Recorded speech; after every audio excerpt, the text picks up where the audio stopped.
Apollo Justice, the last case. The last case is what we're doing. I do, sadly. That's a thing I'm bad about. That's why, that's why I don't play gacha games. Because I tend to be very... I have a big fear of missing out. That's just a thing I have. And part of that is because I've spent so much time missing out on things. I'm gonna allude to some things here that people that know me will know what I'm talking about, or not. They may assume. But I have very, very, very conservative parents. Yeah, you cannot get that currency anywhere but by paying for it. You can, but what I do is I put in an amount of money, and you get the money back if you do enough in the Rift, which I did. So I put the money in, I get the money back out. That's how I've been doing it. But occasionally I'll put a little bit more into good cosmetics. Anyway, so you guys know I've got very conservative parents. They are very anti a lot of things.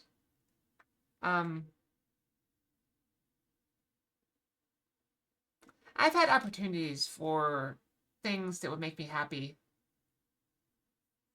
and I always kind of shied away from them because I knew that if my parents find out, I would potentially lose my relationship with my parents. And despite not really wanting a relationship with my parents, I am very bad about burning bridges. Because, as people point out, those are the only parents I get, sadly. Sad as that is to say. I guess if I get married or something, I get in-laws or whatever, but either way, the point remains, I waited on some things I really want. And I decided I'm done waiting. That there's no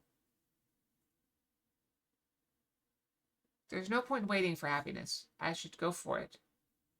And so I'm making steps to better myself, things I've always wanted, like laser hair removal. That's... I don't want to say my parents are against it. I don't think I've ever asked. But I know my mother has never been to a spa. Not a single day in her life. They're not very big on mental health awareness. They're not very big on therapy. I mean, my brother died when I was younger. My dad went on antidepressants, but he never went to therapy. You'd think he would go to therapy if he's having that many issues with it. But yeah, so either way, I've put off some things. And that fear of missing out is something that kind of follows through a lot of, that threads in a lot of things that I do. So I can't play gacha games. I can't play pay-to-win games. If I find out a game's pay-to-win, I have to quit. The second I find out a game's... That's why I stopped playing most free games. I don't play multiplayer free games for the most part. Because they always turn out to be pay-to-win. But like my idle game, yeah, you know, you can pay to win, but I'm not competing with anyone. I'm just, you know, smashing potatoes, and that's fun. So anyway, what are we doing? Apollo Justice? Apollo Justice. Wait. Oh, that's the wrong. I was like, where is it? Like, I don't remember these games.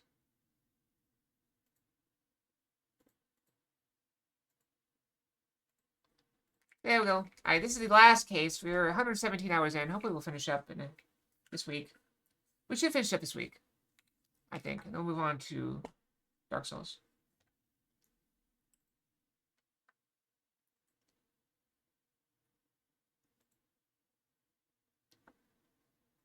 One problem with Dark Souls is I have been playing it like over a spread out. I don't know where to go. I don't know where I've been. I don't know where to go. I sneeze.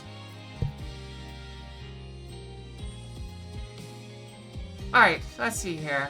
This one?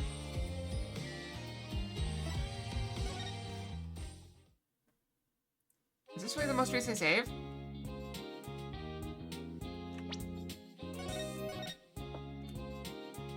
I guess it is, okay. What are we doing?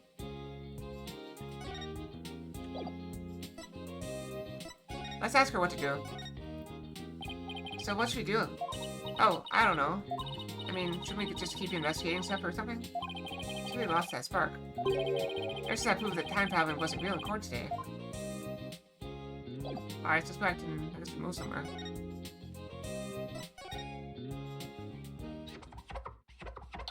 Alright, new stuff here.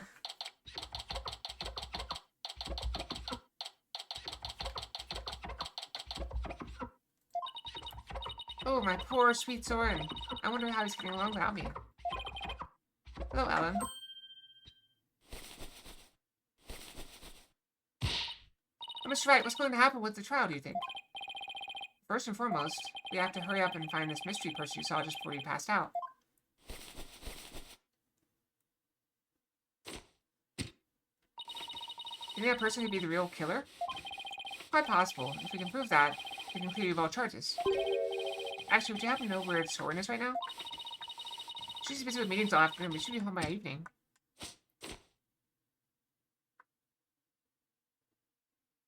Whose are those, and why do you have them? Why is she just... Why is she carrying someone's underwear around? To iron at jail, like... It's not the guard's underwear, is it? Is it Phoenix's underwear? That'd be even weirder. Because she's behind glass. I don't really want to know. We don't want to know. Wait, put the underwear away. I think I better go have a chat with him later then. I'm being treated to a view of someone's underwear. That's what I want to know! That's right, don't tell me. You suspect my sweet Soren. Well, he is the one who masterminded the second reception after the time skip. So I thought he might be able to tell us something. How could you, Mr. Wright? You can't possibly think my Soren would ever kill anyone. Alright, just calm down. No, not if you're accusing my Soren. Please, I'm not accusing anybody, so please put the pen and ladle down, alright? Really? Cross my heart. So for now, would you mind if I asked you a few more things about the case? Better be careful not to provoke her.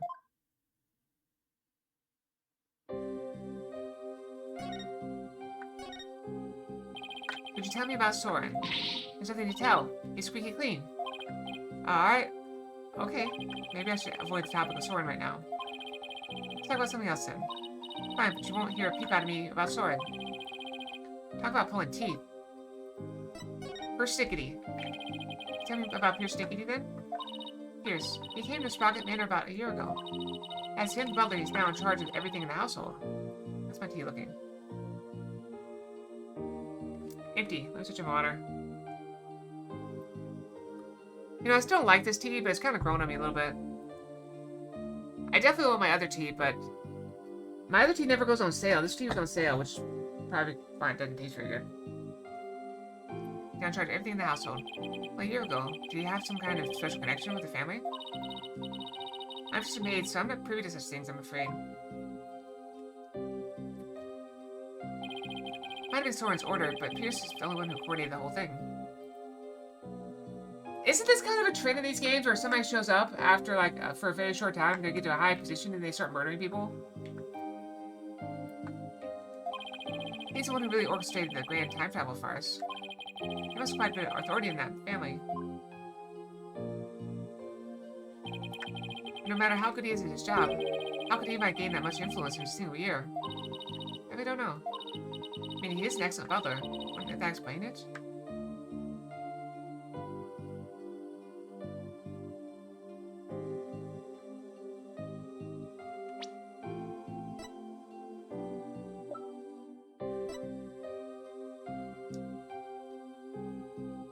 Alright. Analyze facial structure. Different eye color.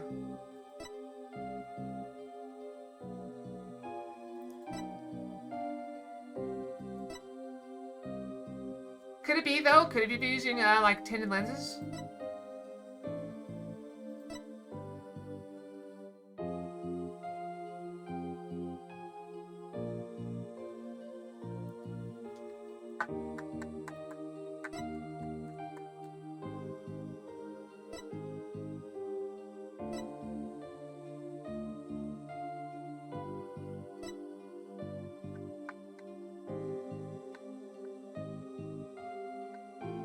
I would believe it.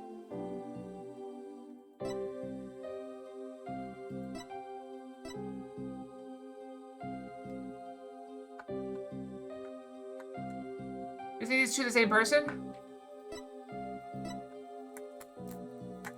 You think these two the same person? They're 1 year apart.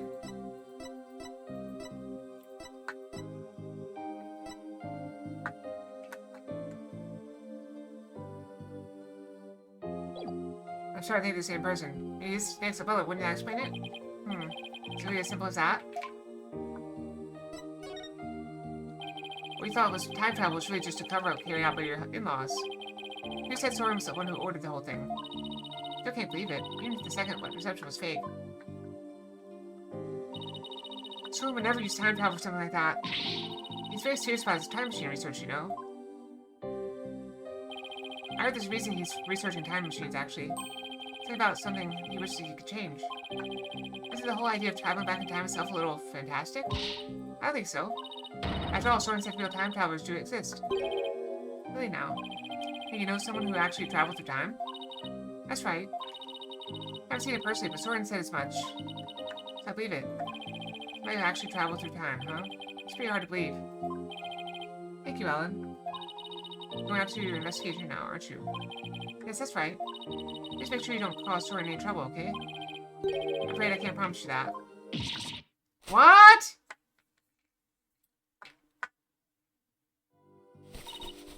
Please, whatever you do, please don't upset my poor Soren any further.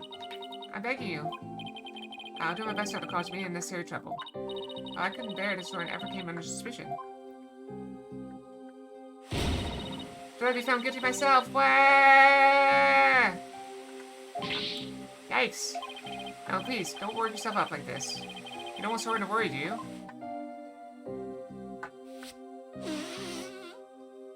Is she wearing a tissue box on her head? That's what it feels like.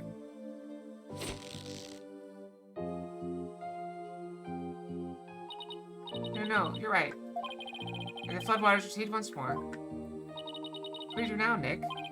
Well, Alan's Soren is usually in meetings until the evening, so let's save our house call until then. Why don't we go to the morning dock and figure out our next move from there? Roger, Nick.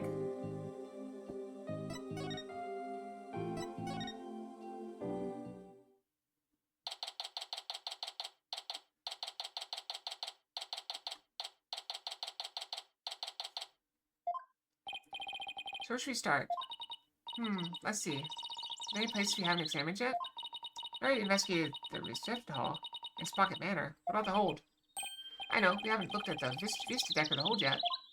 Hey, you're right. We still got some pretty important places left to examine, don't we? Vista deck isn't the actual scene of the murder, right?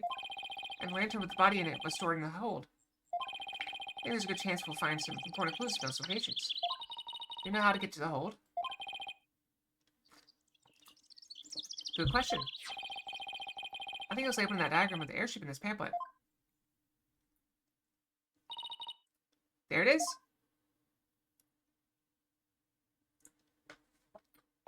Well, what are we waiting for?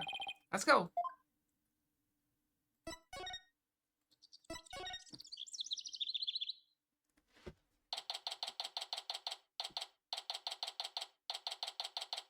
And there's the two... Is that two Pegamoos? Pegacows or whatever? This is the hold. This is where Pierce orchestrated the whole cover-up operation. Better go over this place with a fine-tooth comb. Hey, Nick. Are we supposed to need a keycard to get in here? Oh, you're right. I wonder why it was unlocked. How's it going, Mr. Wright? Emma, what are you doing here? Just a little independent investigating, for my own sake. Gotta keep the mind sharp. Ah, so Dora's security system was turned off for the police investigation. I'd like to investigate the hold ourselves. Would that be alright? Yeah, sure. Please just finish an examination anyway. Thanks. We'll just take a quick look around then. Alright. You should know that the floor doubles as a huge lift. You use that lever way back there to raise it up to the Vista deck. Police inspected already, but didn't find anything of particular interest, it seems. If you go up to the Vista deck with the lift, be careful not to fall off. Got it, thanks. That goes double for you, Maya. Yes, ma'am. Let's get the show on the road.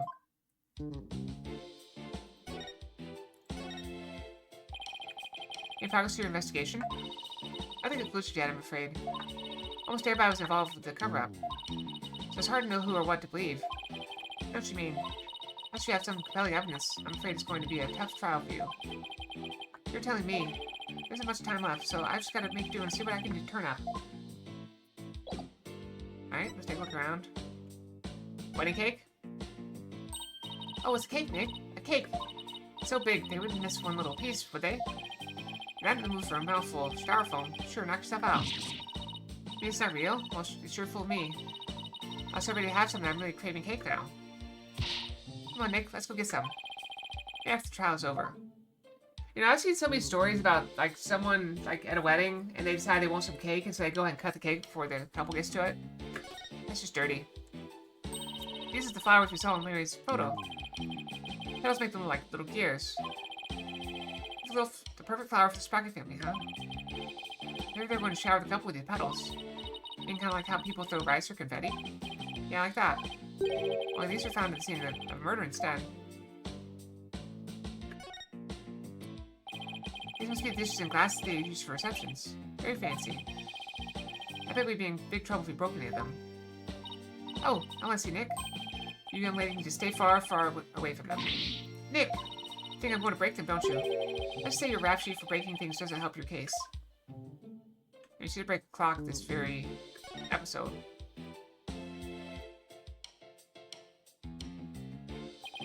So there are 2 male peggable lanterns in the reception hall. That must mean these 2 are female peg-a-cow lanterns. They got the sex mixed up when you replaced one in the reception hall, huh? Did you see the horns? They're just pretty Larry, if you ask me. And yet he managed not to notice. That's what makes Larry Larry. And Larry being Larry is why I've seen more than my fair share of trouble for a lifetime. Oh, Mr. Wright. You know the lantern the victim was found inside of in the reception hall? I just about to go piece it back together so the police can examine it. Oh? Okay. I'll stop by for a look too once you're done fixing it.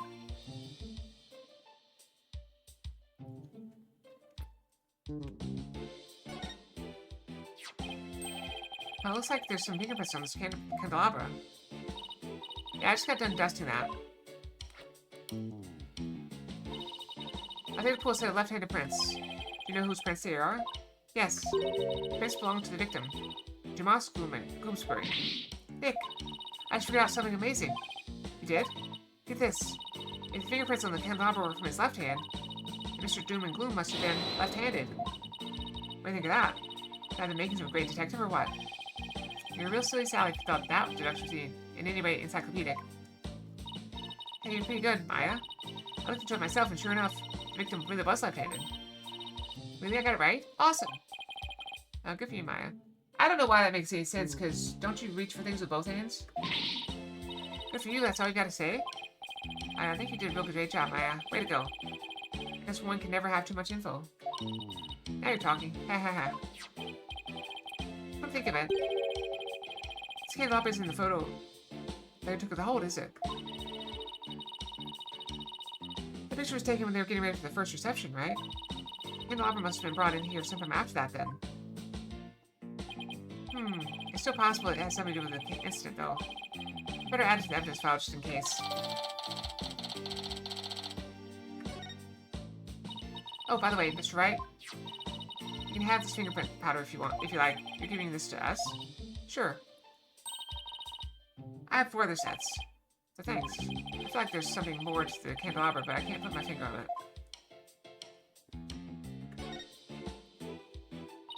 Oh, look, Nick. It's an airplane. What if Soren built that one, too? Now, why don't we take it for a spin? Just a quick tour around the neighborhood. And who do you propose is going to pilot that wooden desktop? Me, of course. Who else? Don't worry, I've seen people fly airplanes on TV plenty of times. Ah, perfect. I think I'll pass. Took my whole life ahead of me.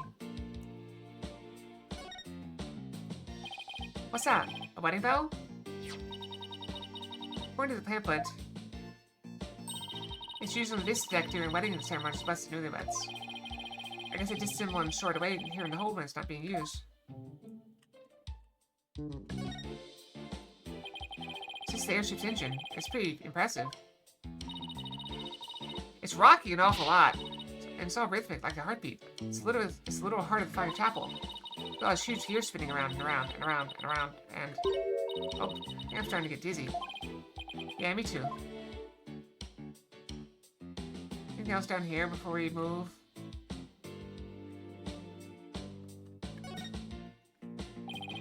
Oh, look, there's the leverage to the lift Emma told us about. Let's try going up on it. I'll go flip the switch. Here goes nothing. I'm not even on it yet.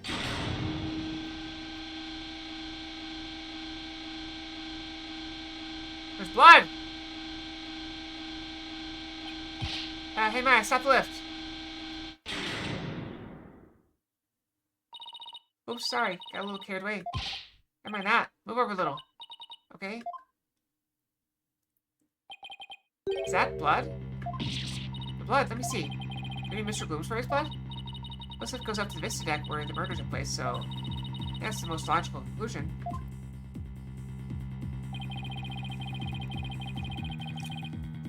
But I thought the victim was clubbed to death and there wasn't much blood. Sometimes I better take a picture of this.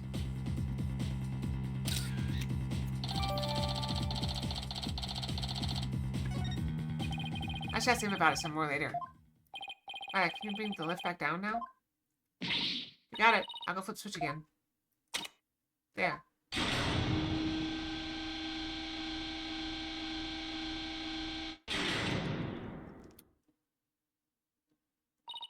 Done. I want to find out some more about that bloodstain.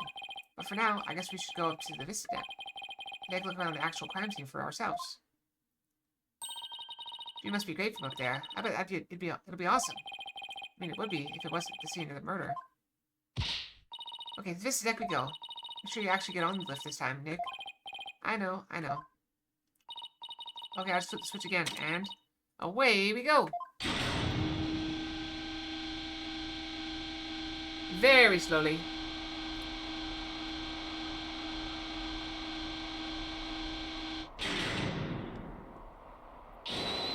Oh, look at the gorgeous view.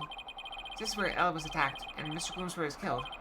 Yeesh, one wrong step and it's her spot on the ground below. Should we go investigate stuff that's a little close to the edge? Well, I don't see much of anything over there. This investigation didn't turn up any clues either, so maybe we don't need to. I get it. You're scared, aren't you, Nick? Of course not. Well, let's go back down and finish checking out the hold.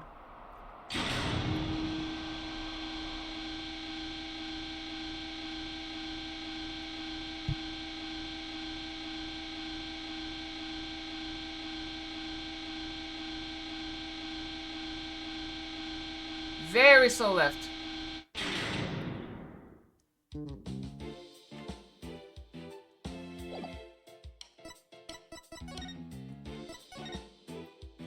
Emma, can we check out this candelabra a little more? A little more? Or do you... Oops. Well, what happened? I've dropped the candelabra and the candle slipped off. Let's be careful with that. It might be important evidence. Wait a minute. Now what? One of the pins that holds the candles is broken. What? There's definitely something fishy about this candelabra. There is? What makes you say that? All forensic investigators' intuition. We already tested this for prints earlier. So let's test with luminol this time. Knowing Emma should use every test she has at the same time if she could. Just hang on, this will only take a second. Always turns up a new lead somehow. Well, Emma, did you find anything? Hey, look at this, Mr. Wright. What's all that blood doing on there?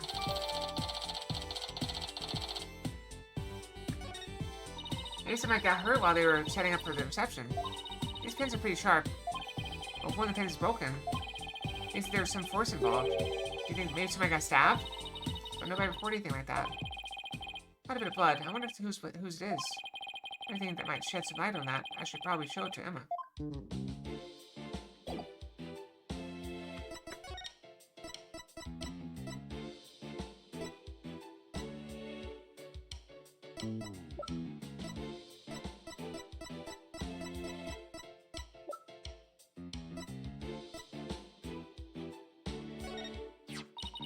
Absolutely unbelievable.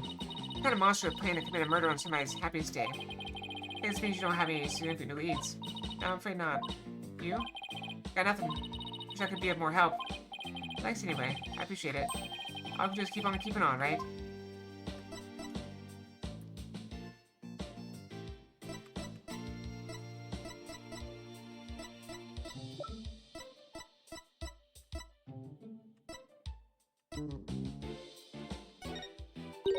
Something I can do to help you with that? Actually, I was hoping it might help me move my investigation along. So that's not going to do much for you here, I'm afraid. That's too bad. Oh, don't look so glum. You have to keep a positive outlook. I'll take a break with something sweet. I recommend Snackoos myself. Wanna try some? No thanks. I appreciate the offer, though. Choose yourself. You don't know what you're missing.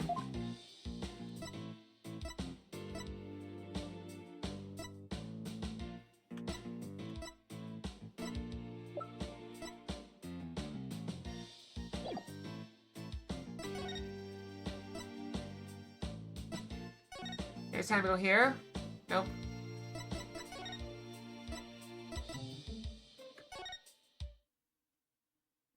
Nope.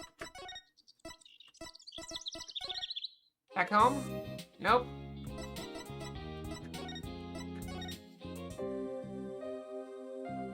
Nope.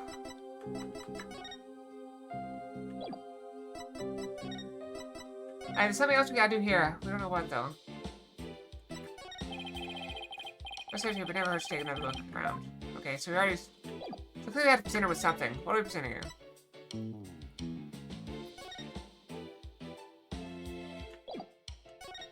We're gonna do after that? Nope. Alright, skip this. We already saw it.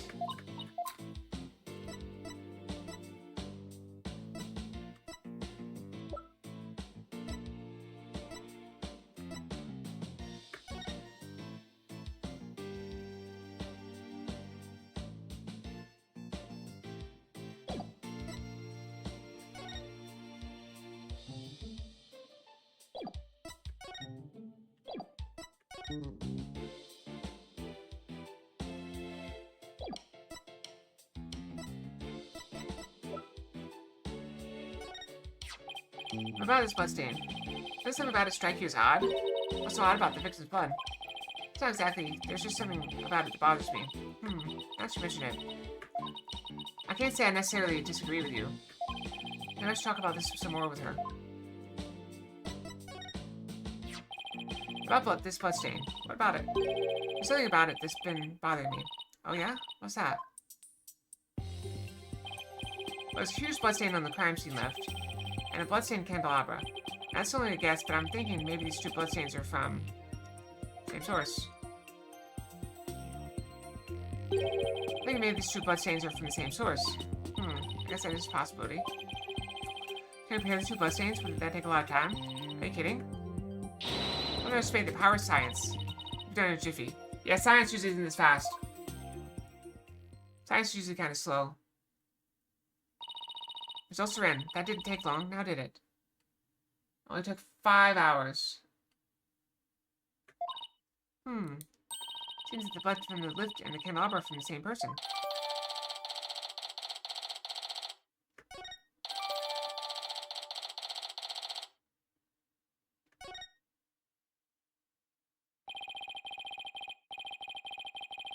Well, the victim was clubbed to death and there wasn't much blood. But this isn't Mr. Gloomsbury's blood.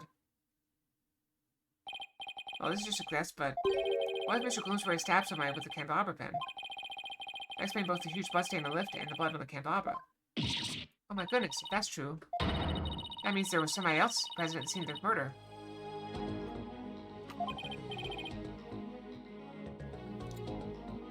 It does, doesn't it? This is my suggesting Ellen's statement about a third person. Hey, but could you have this blood analyzed? Sure thing. Oh, a mysterious bloodstain on a candelabra with the victim's prints on it. This just might be the thing to back up Ellen's memory seeing a third person. Next up, the reception hall. Might be worth taking a look around in there. Reception hall? The forensics team is in there investigating right now. Oh, they are? We don't have time to sit around. So let's go check out something else. Good idea. We go question some people. Especially Soren. I have quite a few questions for that guy. Sounds good, Nick.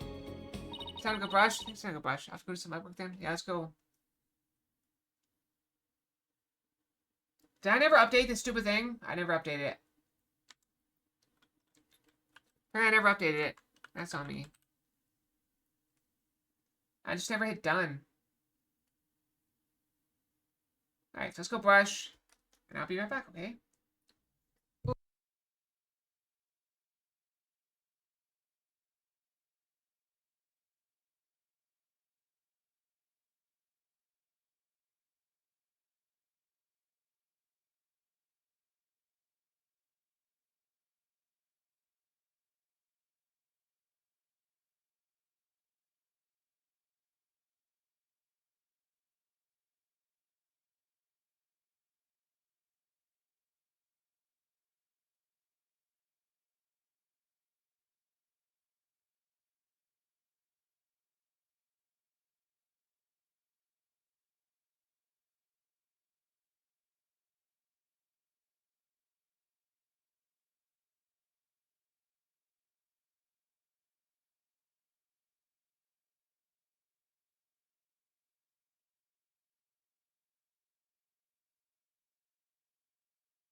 I am back in his house. Welcome, welcome. Welcome. You're out of bubblegum. That's unfortunate. I actually can't remember the last time I had bubblegum. I prefer mints. I have mints all the time. I could not live without mints. Ever. I'll just some legwork then. Yep, I thought we had to Soren's house for starters. He's coming to police on their investigation here earlier, but he's probably home by now. Great, thanks. Bye, Grandma. Alright. To the house! Forsaken is going to block us, though.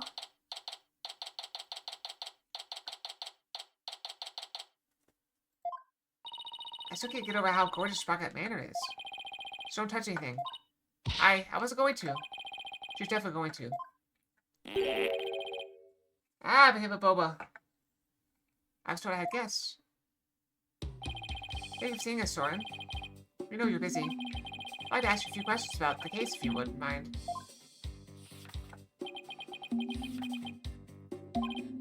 Soren? Of course not. You're Ellen Sawyer, right? Huh? Yes, that's right. No? I mean, I don't know if you've been paying attention to the effort I put into... I've been working on this achievement for like 20 hours. And... I have spent 100 map offerings. I have a 5% chance to get the map. I've gotten the map 4 times. And I have failed to get the achievement on the map every time. So no, I did not get the achievement. I didn't get the map. I had no chance to get the achievement. Today. Huh? Yes, that's right. Don't tell me it doesn't remember me. Well, be found guilty? Doing everything we can to prevent that. That's why we're here, investigating. Please tell us what you know. Soren? Alright, fine. What's that puzzle about? Did you get the order for that large-scale cover-up plan? Isn't that right? What large-scale cover-up? Don't play dumb with us. You held 2 wedding receptions in order to try and cover up Mr. Gloomsbury's murder. I thought that through the power of Timekeeper you built, you traveled back in time. Ah, so that's why there were 2 receptions. Wait, so you seriously don't know why the reception was held twice? Looks like I have to delve deeper here. So the cover-up scheme, that fake trip through time, you're not the one who was behind it all? Your sneaky stage in court that you were the one who ordered it to be carried out. You said that? I see. I leave him in charge of everything around me.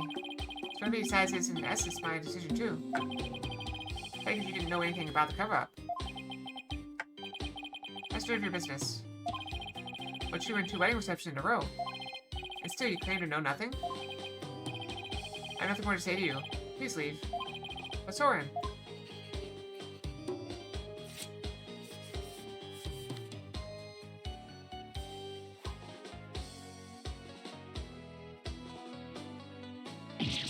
Ow!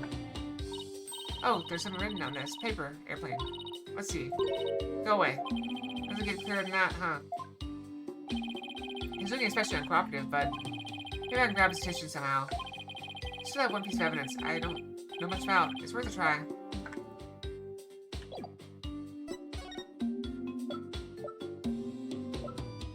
How about this?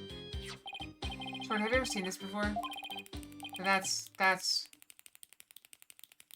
Oh, he's lost all his lead. Soren, what is it? No, nothing? Why did his whole demeanor change all of a sudden? It's gone pale as a ghost, too. Thud! So Soren, Nick, look at his stomach. He's bleeding. So somebody help, Soren's collapsed. Master Soren, get him to the hospital, quickly now.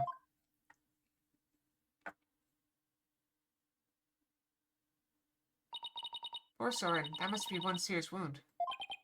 What is it, Nick? When I showed him that the candelabra, his whole demeanor changed. I was thinking that maybe his injury is... Huh? What's that? What's this? It's Soren's notebook. He must have dropped it in the rush to get him to the hospital. Oh, his notebook, huh? What else written in it? Don't you? Come on, you know you want to take a peek. Soren's notebook. What to do? We're looking. I mean, we're obviously gonna look. I feel guilty snooping around in somebody's personal notebook, but maybe we should take a little look-see. Whoa, it's filled with big words written in tiny letters. I guess he uses a notebook to write down his invention ideas. Huh? What is it? Did you find something? After March 8th of last year, the content of this notebook changed dramatically. Like how? Well, ever since that date, Soren's been writing down every detail of his life. As in every. decided to start keeping a diary. This is way too detailed to be an ordinary diary. Maybe he's really compulsive. Maybe he's just plain forgetful. Is it really as simple as that? Like something happened on March 8th that made Soren change. Well, why don't you let me take a look at that and I'll tell you. Hey, Maya, let go, we'll rip it. Eep. Oh, she did. You dropped it. And something fell out of it. Should've just let me take a look. Oh, it's just my fault. Oh no. Nick. I fell into that pool of Soren's blood. I can't read a thing on these 2 pages now. Oh, you're going to get it now. Oh, I guess it really is my fault after all. Let's just put it away carefully for now. I can't let anything else happen to it. You hear? Huh? Hey look, there's something sticking out of the notebook. It's like a newspaper article. Let's see, it's about the car accident Soren's sister died in. Let me guess, on the 8th of March. Happened on March 8th. I say Soren's notebook completely changed. Oh wow. Well, what else does it say?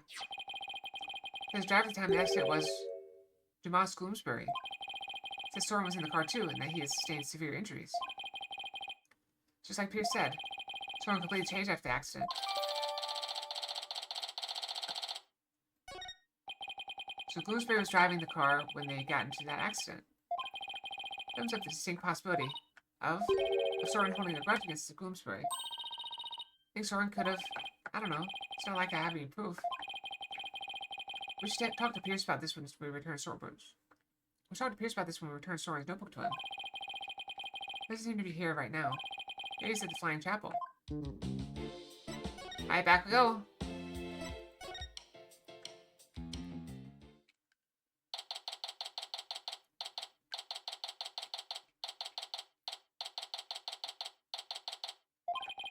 I sure hope Pierce is around here somewhere. Ah, Mr. Wright, Miss Fay. How convenient. Hello, Pierce.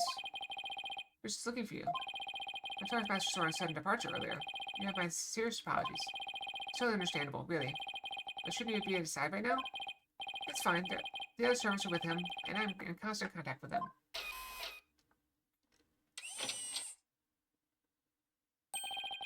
Don't forget to give him his pain medication and be sure to keep him hydrated.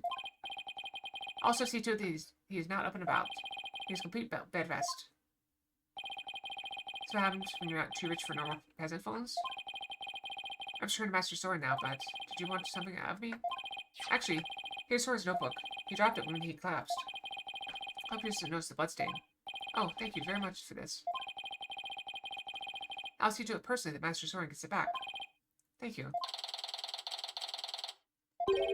Does she not look inside? Oh, of course not. It's filled with numerous patent-worthy ideas, you see. Look, I know you're busy, but would you mind if I ask you a few questions about the case? Well, as I said, I must be getting back to Master Soren. So if you can make it quick, I would greatly appreciate it. Alright, I'll make this as quick as I can. I'd like to ask you about the cover-up you tried to pull off, if you don't mind. I told everything there is to tell in court already. Spilling anything that may harm the Sprocket family's reputation is simply a part of my job. Not like a lovely job description. I have nothing more to say on the matter. I'll say I do not think it's wise to spend time on topics that have already been discussed. Right.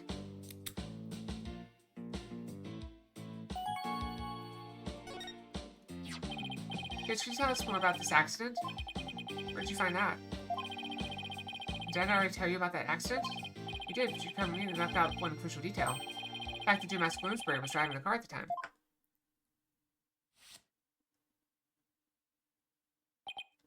Oh, did I not mention that? I suppose it simply did not come up then. Mr. Gloomsbury caused the accident. Why did the Sprocket family fire him? Wouldn't that usually be the natural consequence of such a huge mistake? Please don't misunderstand. Gloomsbury stayed on with family. On Master Soren's request. What? That's the type of person Master Soren is. Perhaps it's the influence of Miss Selena's kind nature. She was such a sweet person that even in her last moments she thought of Master Soren. Not only does Soren not hold a grudge against Gloomsbury, he insists on keeping him on. Now I really don't understand how that guy's mind works. So you were present for Selena's Sprocket's last moments? Yes, in my professional capacity. Accident happened on the way to a certain party. What kind of party was it? It was Miss Selena's engagement party. Bloomsbury's injuries are a reminder, but Miss Selena's and Master Swords were critical. They were brought to the Sprocket Family Regular Hospital. Wow, to have such a terrible thing happen almost to be a day of celebration. Thanks to the surgeon in charge, Master Sword pulled through. Miss Selena, she...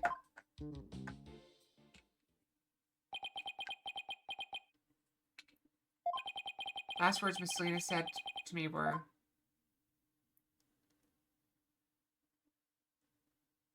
Please help Soren.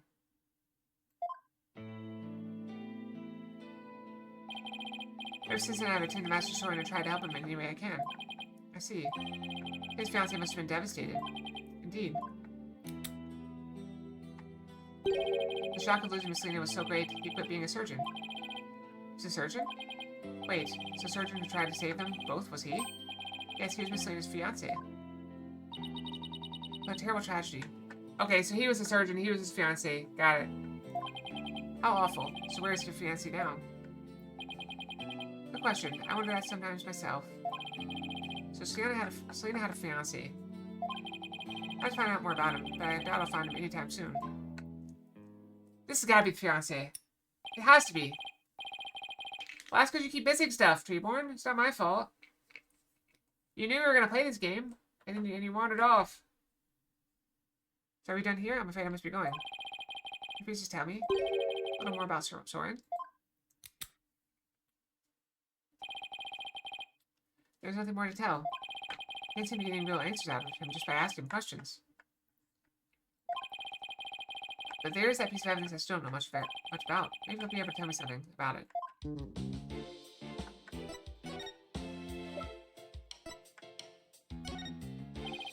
Have you ever seen this candelabra before? No, I don't know anything about it. That's a lie.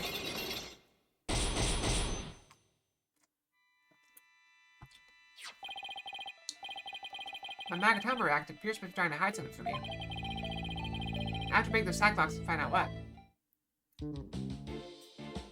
Take that!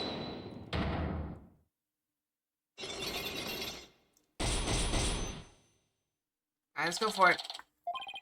Pierce, you're hiding something from me about this candelabra, aren't you?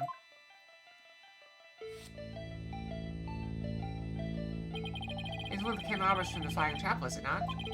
Is there something special about it? Actually, yes. There's some blood on it, you see. I think the blood might belong to this person. Take that! Soren has a rather nasty wound on his body, doesn't he? Yes, Master Soren is indeed injured. Are any of the other people involved with this case injured? They're not as far as I know. I see. Then let me ask you this, Pierce. I suppose Soren could have been more directly involved than you're letting on? What in the world would make you think that? I've got my reasons. Mr. Bloomsbury's fingerprints were found in this candelabra stem, which leads me to believe that Mr. Bloomsbury stabbed Soren with it. I cannot possibly think Master Soren is the one responsible for this murder. I don't have any conclusive evidence of that at the moment. But I do think he had a motive. This proves Soren had a motive to kill Mr. Bloomsbury.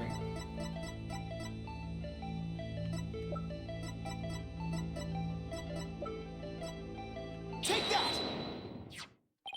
Even though it was an accident, Mr. Bloomsbury was the man responsible for taking Soren's sister away.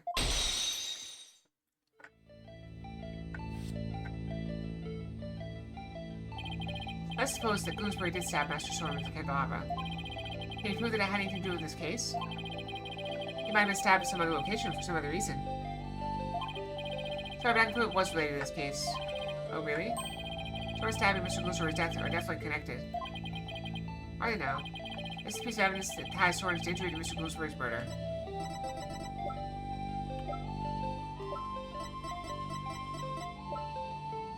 Take that! Bloodstain was found on the side of the lift that goes between the hold and the Vista deck. This blood matches the blood of this on the candelabra. I obtained the results straight from the police, so I can assure you this information is correct. This bloodstain on the lift indicates an important fact. It shows us that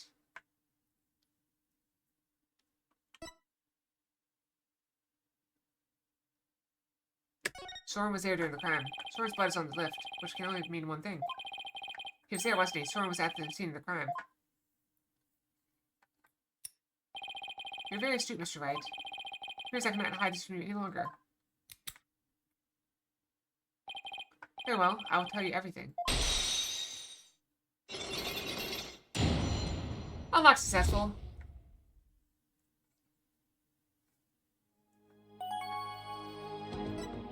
Oh, it's getting deep now. Can you tell me about Soren's injury? Very well. That's what I heard directly from Master Soren himself. As you surmise, Master Soren was stabbed by Gloomsbury the day of his murder. Happened at the first wedding reception. Happy couple was in the reception hall when suddenly Gloomsbury appeared. He attacked Miss Ellen and tried to take her away. Master Soren went to stop him and found himself in a struggle with Gloomsbury. That's when Master Soren was stabbed with the candelabra, he said. Even though Master Soren was badly injured, he went after Gloomsbury, so Soren really was the scene of the crime, murder, wasn't he? Yes, that's correct. However, by the time Master Soren arrived at the scene, Gloomsbury had already been murdered. Producers saying that Soren was at the crime scene. They didn't have anything to do with the murder itself. Even still, why did you try to keep such an important piece of information from me? I'm very sorry. Master Soren's injury and Gloomsbury's murder were not directly related. So I decided not to mention it, so as not to unnecessarily complicate the investigation. Now then. I'm sorry, but I'm afraid I really must go now. Please excuse me. Thank you for your time. We never saw it. He got stabbed in the stomach or something.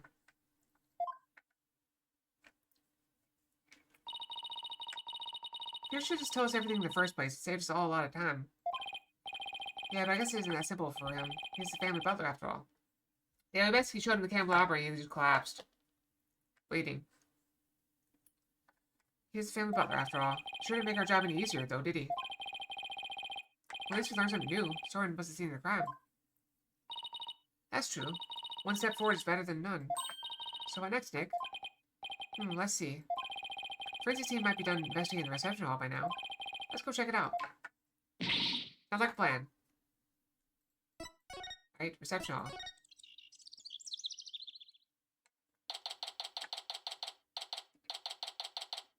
Looks like she's dusting with an envelope. Looks like the police are done with their investigation in here. I wonder if it's okay for us to take a look around now. Oh, hi, Mr. Wright. Hi, Emma. Would it be alright if we investigate in the safe room now? Sure, the police are all done, so go for it. Remember that broken lantern? I restored it to perfection. I'd say it's some of my best work. Sounds like the repair job was a resounding success. Thanks, Emma. We'll take a good look at it, too. Might be getting back to the station. Try to mess up the crime scene if you can help it. We'll be careful. I'm seeing you. Hi, Emma, and thank you. Well, shall we get started?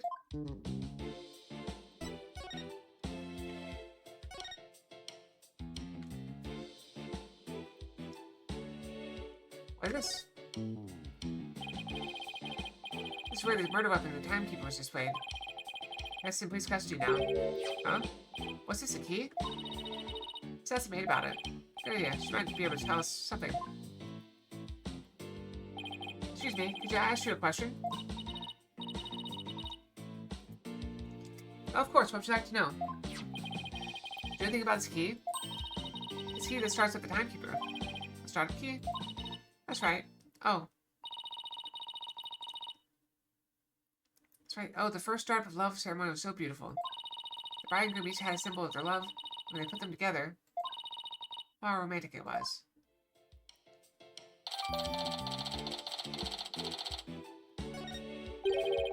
First start of love ceremony. What exactly did that entail? The ceremony in which the couple activated the timekeeper together for the first time. I suppose it's kind of like a cake cutting ceremony. And what are these symbols of their love you mentioned? That's kind of an interesting secret, so I can't really say.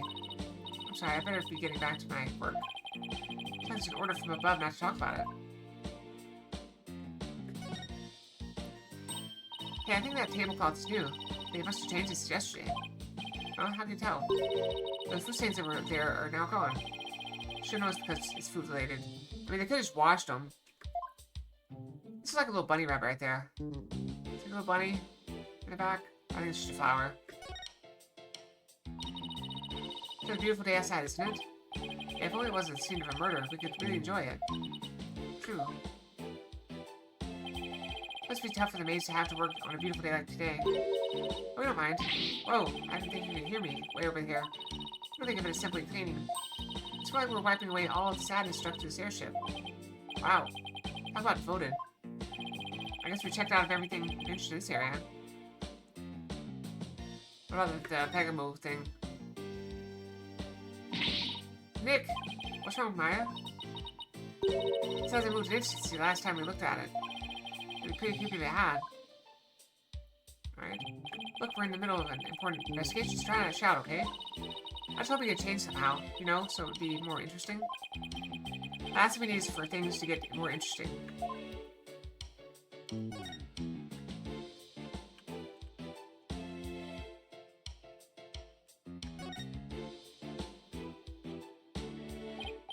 Take a look at that door. I wonder where it goes. Can I open it up and see? Wait, please don't open that. It's the emergency escape hatch. If you're directly outside, you'll fall to your death. Ooh, that was a close one. Huh, Maya? I'll say.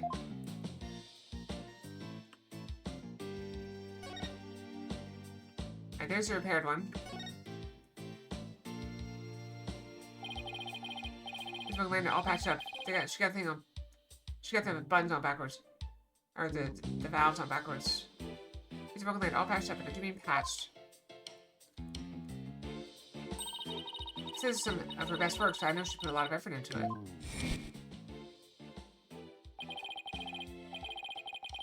She was fast up. It must have been a lot of work to piece back together.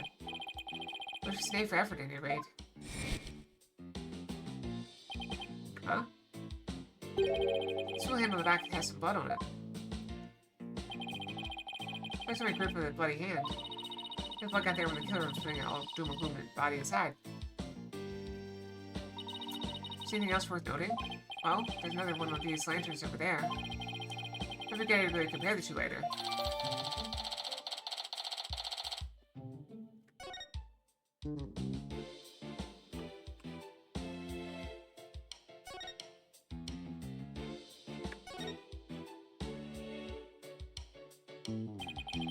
This is an unbroken Pegable lantern. This is the one that Emma restored. I wouldn't say they look exactly the same. Or that they're made of the same parts. Wait a minute. What is it, Maya? There's something off about this Pegable. Just about everything about it looks off to me.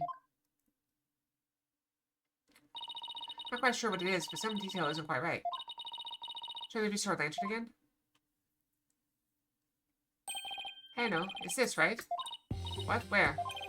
Think about the restored lantern in this office, oh, the wheel handle.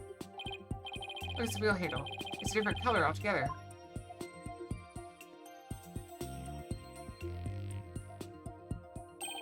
Then we got the inside and outside wheel handles, so switch around. Oh wow, you're right. There's blood here on this handle. I just want to grip it with a bloody hand. Right. Maybe the blood got on the handle from inside the lantern.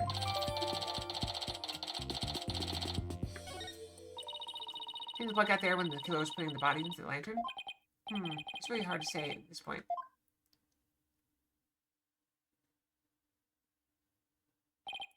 Ooh, well, I think we've checked out everything relevant to this case. What are you doing in here? Wait, what are you doing here? Soren, shouldn't you be resting in bed? You're injured. How do you know about that? Never mind. My notebook. Ever seen my notebook? Can't find it anywhere. My notebook. I need my notebook. What's the matter with him? My notebook. I have to have... Master Soren. Master Soren, I told you to stay in bed. My notebook. Here you go.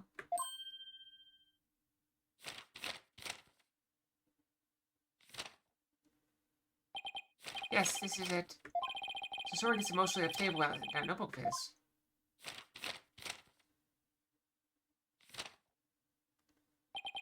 Phew. He's gonna find the bloodstain though. Looks like he's calmed down now. So do you mind if I talk to you for a minute? I can allow you to do that. What if this wound were to open up again? He needs rest. I guess you're right. Now, if you'll excuse us. Master Soren, let's retire. Alright. There they go. I'd love to retire. Not from streaming, but from my actual day job. That'd be nice. There they go. Pierce is right. I guess he really isn't in any condition to be questioned. Well, let's go back to the agency and sort through what we've learned.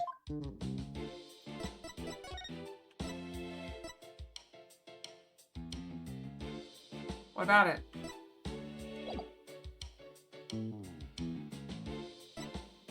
You don't like what she's wearing? What's the problem?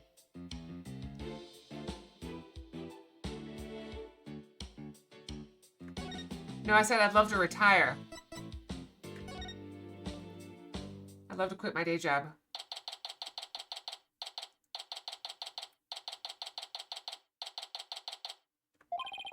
We're back. Anybody here? Oh, hi, boss. Dana, I thought you were with Trucy. I guess you could say that. I'm taking a short break. But enough about me. What about the investigation? Did you find out anything? Well, it turns out that the third person Ellen says she saw at the crime scene might have been Soren's pocket. What? Really? Outside he seems suspicious. Thing is, by the time Soren got to the Vista deck, the murder had already occurred, apparently.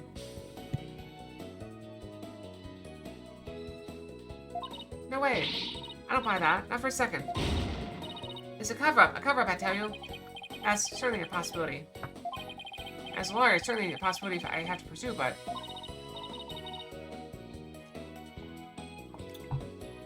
But what? It's your job, right?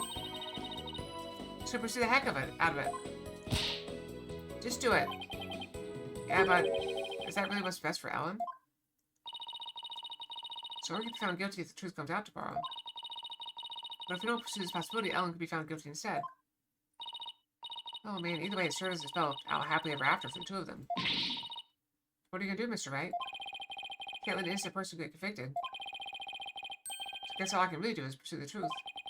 Even ends up devastating Ellen. What a tough call to make. So still that, there's always a chance, right? Maybe something will come up during the trial that will save their marriage. I hope so. I really do. Oh my, let's go. Break the news to Ellen, you mean? Yep. Mr. Wright, please take me with you. I can help you counsel Ellen through this piece of bad news. Athena, appreciate the offer, but don't you have somewhere else to be? Do I? Athena, what are you doing here? I've been looking all over for you. Come on now, let's get back to practicing. No, wait. My body can't take it anymore. Boss, you gotta help me. The lawyer always keeps her promises, Athena. Boss! If you fail me one more time, Athena, I'm going to use a real blade on you. Eek! Sorry, Athena, but somebody's gotta do it. Better you than me, though. Hang in there, kiddo. Come on, Maya. We better get going.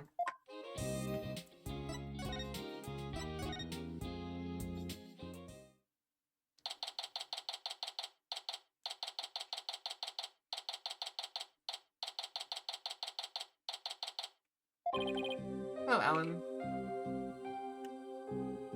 What other woman?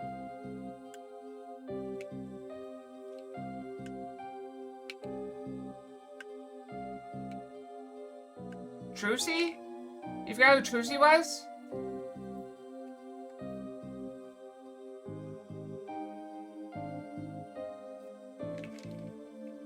Soren's sister. Died in the car accident.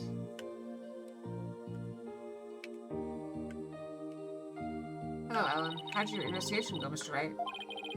Before I answer that, I need to ask you something. Was Soren with you when Mr. Bloomsbury attacked you in the reception hall? I'm sorry I kept it from you. Yeah, just her. I was afraid he'd come under suspicion if I told you. And the murder victim was the driver. And, Soren was also in the car. So, that's what we know. Afraid he'd come under suspicion if I told you. I kept quiet about it. I'm really sorry. I see, I thought it was probably something like that. Listen, Ellen. I'm afraid I had to make a very difficult decision based on what I found out. What kind of decision? This is very hard for me to say, but the nearest person you saw at the scene of the crime was most likely Soren. What? In other words, in court tomorrow, I'm afraid I'll have to propose the possibility that Soren is the true culprit. No! Soren is innocent. No! Don't you see? If I don't try to pursue that line of thought, you'll be found guilty. No! No! No! Please, Alan. Calm down. Wow! Soren just can't be found guilty. I'd much rather I'd be found guilty instead. Alan, you can't let yourself think that. But, no! There's his life, right? Do you think you can run away from the truth and still be truly happy with him? Wah! You're not married, so how can you possibly understand? Sometimes you just gotta do whatever it takes to make things work. But, Nick, talk to her. Hey, don't just dump all this on me. Mr. Wright, I'm innocent, Soren is too. So please, prove our innocence in court! I'll certainly do everything in my power. I just have to lose control. I have to court tomorrow.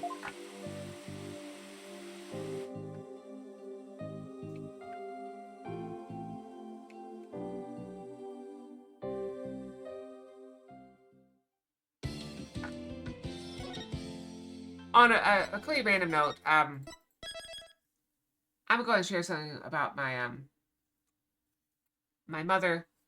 So I told you guys I'm going to FanFest in April. My mother is so concerned about me going out to FanFest that she has asked for names and phone numbers of everyone going with me.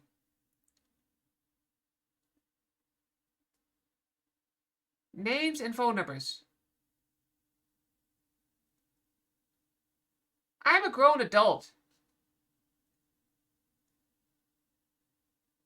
What does she think is like? She thinks I'm going to be murdered, and like she's like, I need something to give the detective if you could go missing. I'm like, what? Why would you hire a detective? She's like, oh, I'm afraid you might not come back. I'm like, and that's why would that be your business? It's wild, I know. Is that crazy?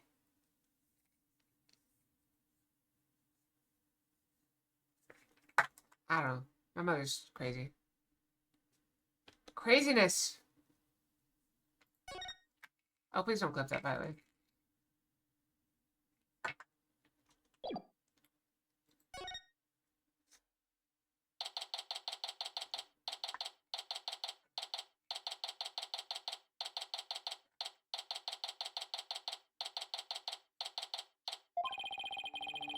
So, the one thing we found out yesterday is Soren was there at the crime scene.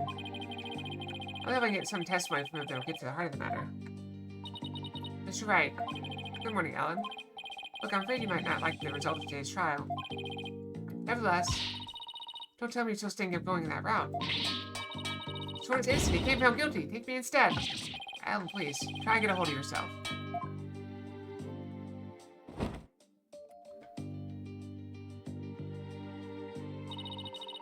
I believe in Soren with all my heart. So how dare you doubt him? Regardless of which one of them is found guilty today.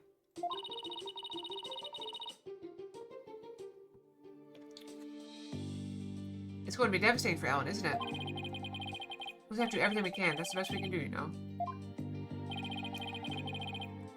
The trial's about to begin, Mr. Wright. Alright, let's go, Maya. Yeah.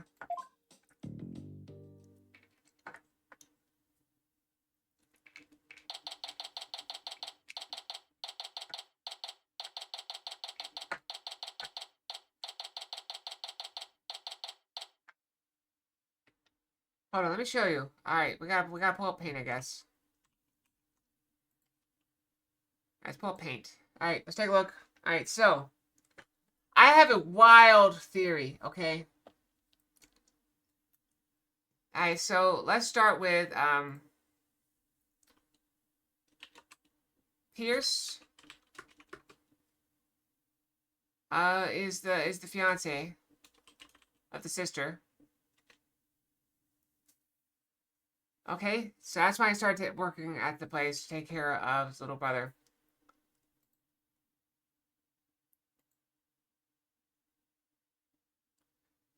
Why did Gloom even attack her in the first place? That's a good question.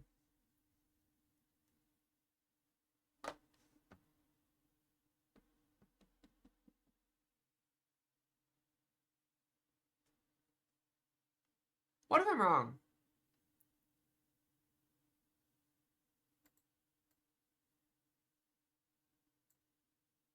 I wonder if Pierce is the sister. Maybe she never actually died. Maybe she just pretended to die.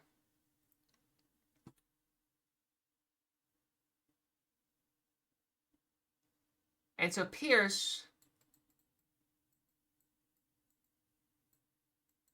told Bloomsbury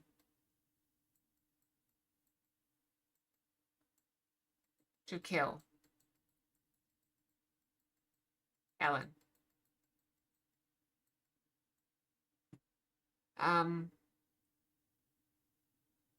Because that note that Gloom had is not written by Gloom. So somebody else told him to kill. It wasn't his note. Somebody else told him. Take her. So Gloom attacks Ellen. Soren tries to shield Ellen. I'm trying to draw a shield, but so he blocks this, and Gloom attacks Soren instead. So they stagger up to the next deck. So Gloom goes after Ellen again. On the deck, Soren knocks Gloom out.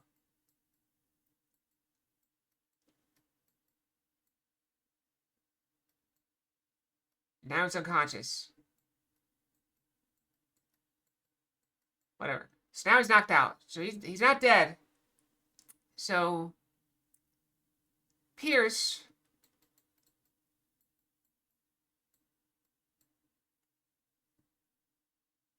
plans this whole thing. Plans the whole cover-up.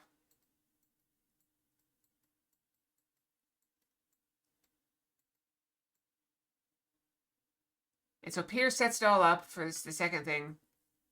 I think Pierce killed it.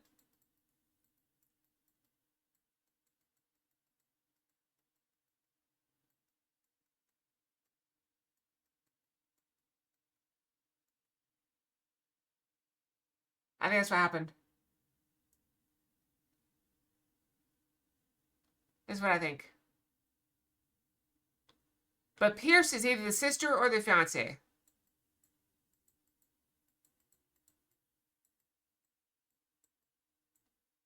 I don't know which one it is, but he's one of these two.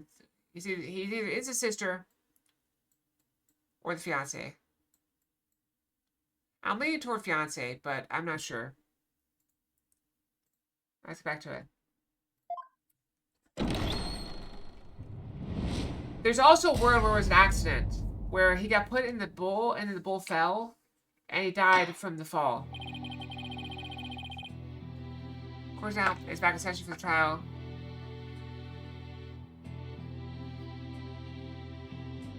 It wouldn't even be the first time this series that someone we thought was one gender was another. Not even close. How many times that happened? Sarge, the art girl, remember the school, anyone else? That's two. Of course, back in session for the trial of Ellen Wyatt. This is ready, Your Honor. She's ready, Your Honor. Let's see now. Where were we? Yesterday's session, we found out about this Rocket family's conspiracy. Cover the murder of Dumas Bloomsbury with a second reception. Taking advantage of our collective shock, the defense, as usual, made a nonsensical claim. Maybe the there was a third person present who struck the victim. Objection! Hey, don't try to make it sound like I made it all up. Vivian herself made a statement about the existence of a third person. Further investigation has only proven her statement to be true. I presume the defense continues to focus on proving the identity of this third person. Is that alright with you, Mr. Edgeworth? Indeed, Your Honor. In fact, I predict the defense will most likely take the name Mr. Soren Sprockets as the true culprit. How did you... The driver who the accident that killed Mr. Sprocket's sister was the victim. Therefore, Mr. Sprocket had a motive to murder Mr. Bloomsbury. That's what you plan to assert, is it not, Mr. Wright? Am I that transparent? No, Mr. Wright, did you really think the police wouldn't uncover this information? Rats will get it 1-1, Mr. Edgeworth. But... You're wrong. Soren didn't do it. He's innocent. Miss Wyatt, please. He's innocent! I tell you. Was it Mr. Wright? I thought your claim about this. This is in a third person came from the defendant. It did. This is just a minor hiccup. Did you not discuss your strategy for saving the defendant, Mr. Wright? Starting off the wrong foot again. It's a serious cutting in my lifespan. Random Fox. We have the Valor Fox V-Type. This is like the third time I've gotten this recently. It appears the defense is in disarray. Therefore, the best way to clear things up is to ask Mr. Sprocket himself what happened. In honor of the prosecution, I'd like to call Soren Sprocket to the stand. What? Very well. Bailiff, please bring Mr. Sprocket to the witness stand.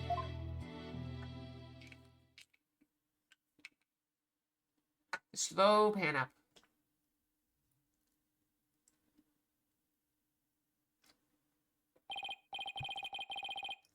Witness, please state your name and occupation.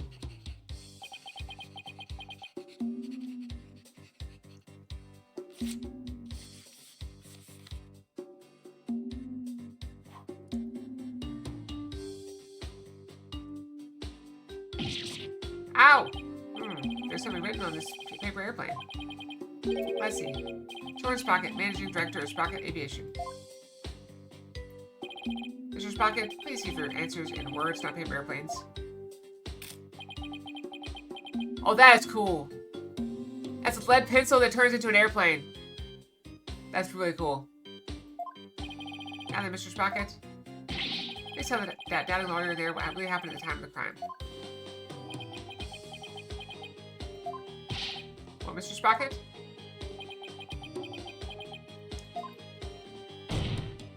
Mr. Sprocket!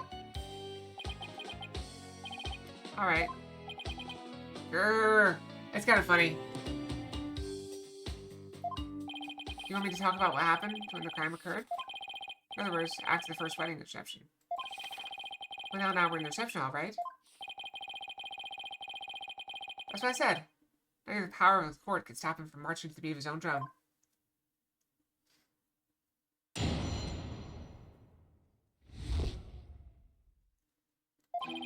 I was stabbed by Dumas in the reception hall, and I collapsed to the floor. Next thing I saw was Ellen and Dumas on the Vista deck. I knew Ellen was in danger, so I headed for the Vista deck. When I got there, Dumas was already... I don't want to believe it, but it must have been Ellen. Nothing else makes sense. Wait just a minute here. You actually think Miss Wyatt killed the victim?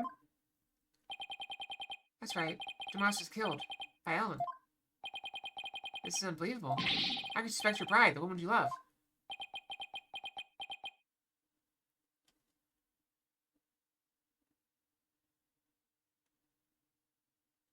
Objection!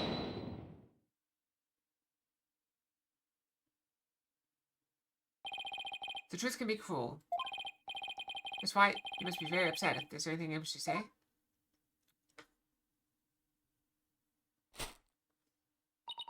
No, I can't believe it. I can't believe this. Soren. I thought that at least you would believe in me. Best way now is to show your love for your groom is to admit your guilt and try to atone. Soren. Hold it! Mr. Edgeworth, I haven't even cross-examined the witness yet. And quit picking a little clear distraught. Yeah, that's so not cool, Mr. Edgeworth. No, of course, where we seek the truth. And truth is unyielding, even to the truly pitiful.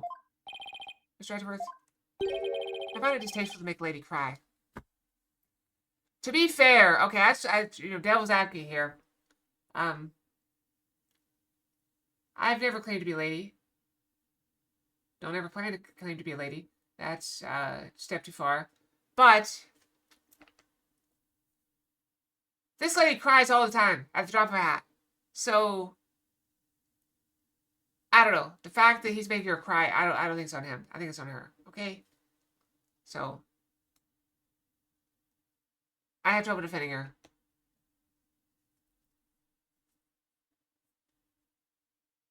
It's true though. When have I ever claimed?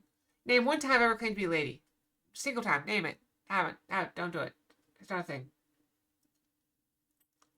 I'm just a stupid fox. That's all I am. Okay? Okay. You can clip that if you want to. It doesn't change anything. It changes nothing.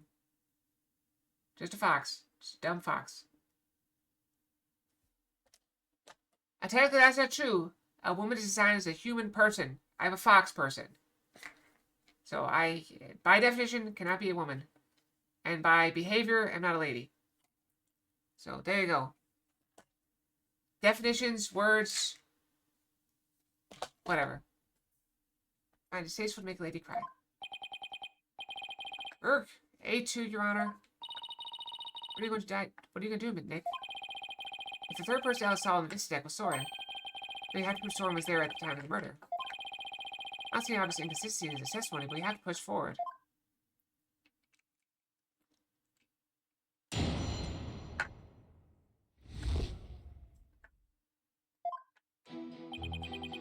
I stabbed at Dumont's in the reception hall, and I collapsed to the floor. Hold it! You tell me everything you can about when you got stabbed.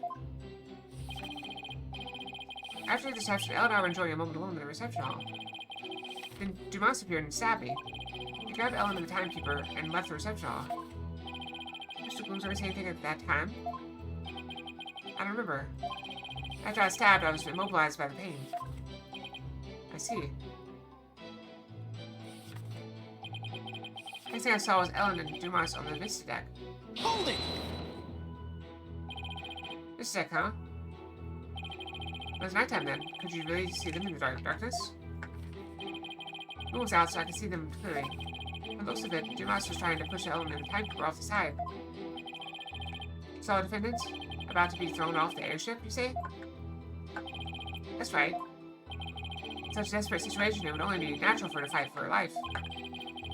The murder was right there within her grasp. This isn't going well at all. Gotta do something fast. How are we doing on time? 11 minutes, okay. I knew Ellen was in danger, so I headed to this deck. Hold it! I understand that your bride was in danger, but were you really able to move with a stab wound to the gut? I was desperately trying to push the pain out of my mind. I see, so everyone kicked in and gave you strength. Is that right? I don't see much anything in this statement that I can refute. That's right. I almost passed out several times as I made my way to the Vista deck. But when I got there, Dumas was already... Oh. I don't believe it must have been Ellen. Nothing else makes sense. Hold it! Are you absolutely sure, Mr. Spockett? That by the time you got to the Vista deck, the murder had already been committed? Yes. But the Vista deck is just on the other side of the glass windows in the reception hall. Should you have been able to get there right away? Objection!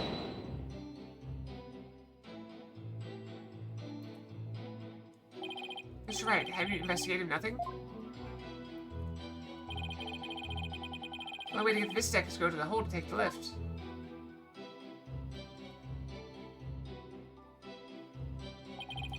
No matter how much one hurries, it would take at least 10 minutes. Alright, well that's unhelpful. Soren had to have gotten there before the murder, and my claim will stand. Can you do this, Maya? It's definitely easy to prove that someone did go to the hold than not. I mean, you can't leave anything if you don't go to this place, right? Can't leave anything. Wait a minute, I think Maya's onto something here. The lack of a certain something actually proves the Soren didn't go to the hold. What's the matter? Are you stopped already? No, I'm far from stumped, Mr. Edgeworth. I know for a fact that Mr. Sprocket didn't go to the hold. Oof, you and your paper-thin bluffs. Sprocket's blood stain on the lift proves he went through the hold. So what possible proof could you have that he did not, in fact, go through there? You want proof? You got it. You, Miss Phoenix. There's gotta be proof that Soren didn't go through the hold. Was you right? Let's do a quick save.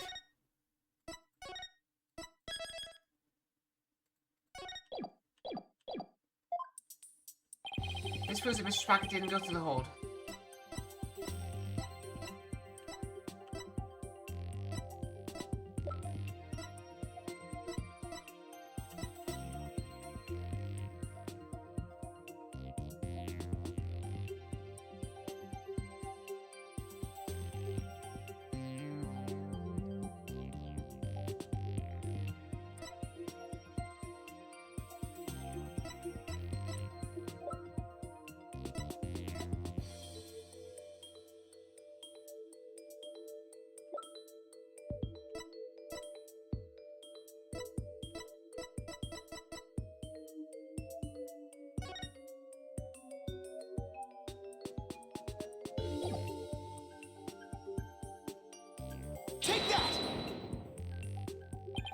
So we can see from the hold entry record, there's absolutely no mention of Sora and Sprocket entering the hold.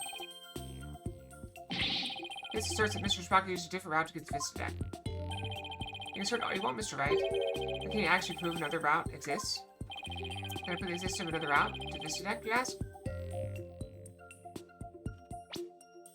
I think not yet.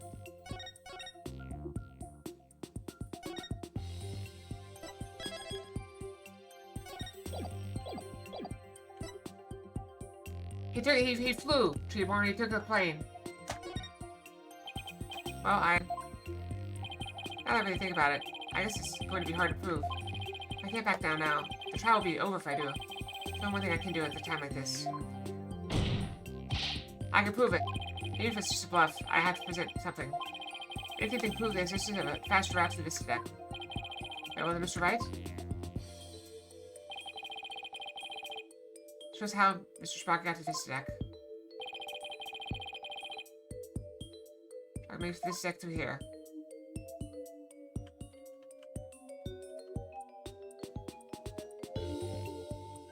Take that!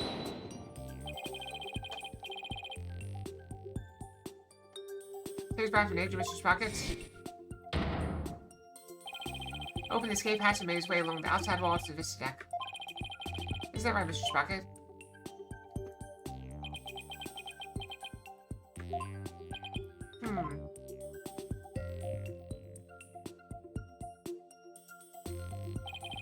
That'd certainly be a much faster route to the Vista Deck. Objection!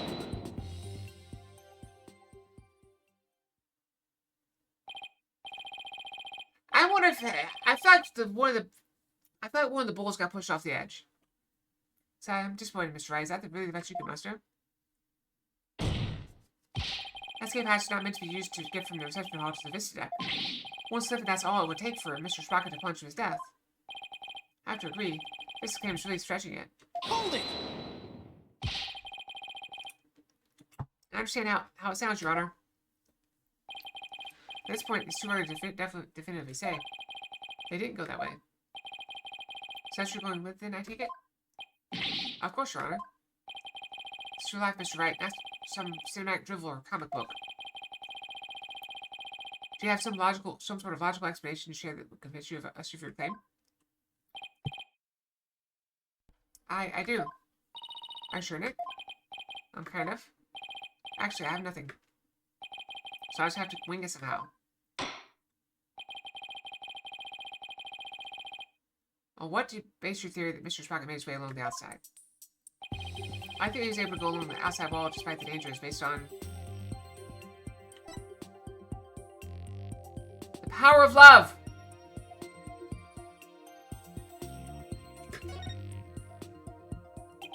Say the bride he loves, the groom risks his life and rushed to her side. Mr. Sprocket was able to make it to the Vista Deck despite the danger. There's the power of love. Power of love. That's the power of love. I know that song. I used to watch Back to the Future. My grandparents had it on. They had his own tapes. My grandparents loved their VHS tapes. So they recorded Back to the Future 1, 2, and 3 on VHS tapes. And when I stayed at their house, I would always watch one of them. Power of Love. It's a good movie, though. That love is a source of strength. That love is a source of strength that can help one overcome any obstacle. I think I can relate, thanks to my own long, happy marriage. Wow, he actually seems to be buying it. Objection! Not Edgeworth, though. Power of love, you say. That kind of logical argument is hardly viable in a court of law. Why would they get overtaken by the Super Bowl? As far as I know, my grandparents didn't watch the Super Bowl.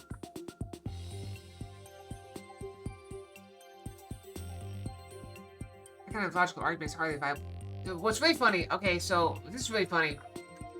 So, in 2020, oh, what was it? It was, I want to say in like 2022, my grandparents' VCR broke.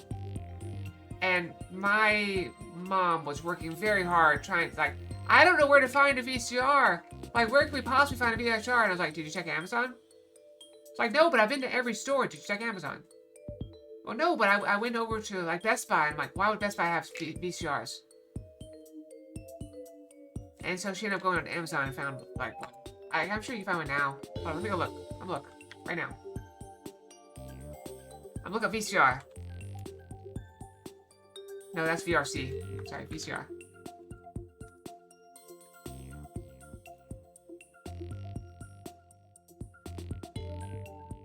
Radio Shack's dead.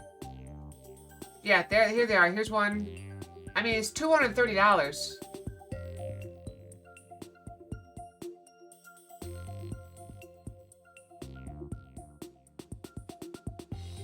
Here's one for $240.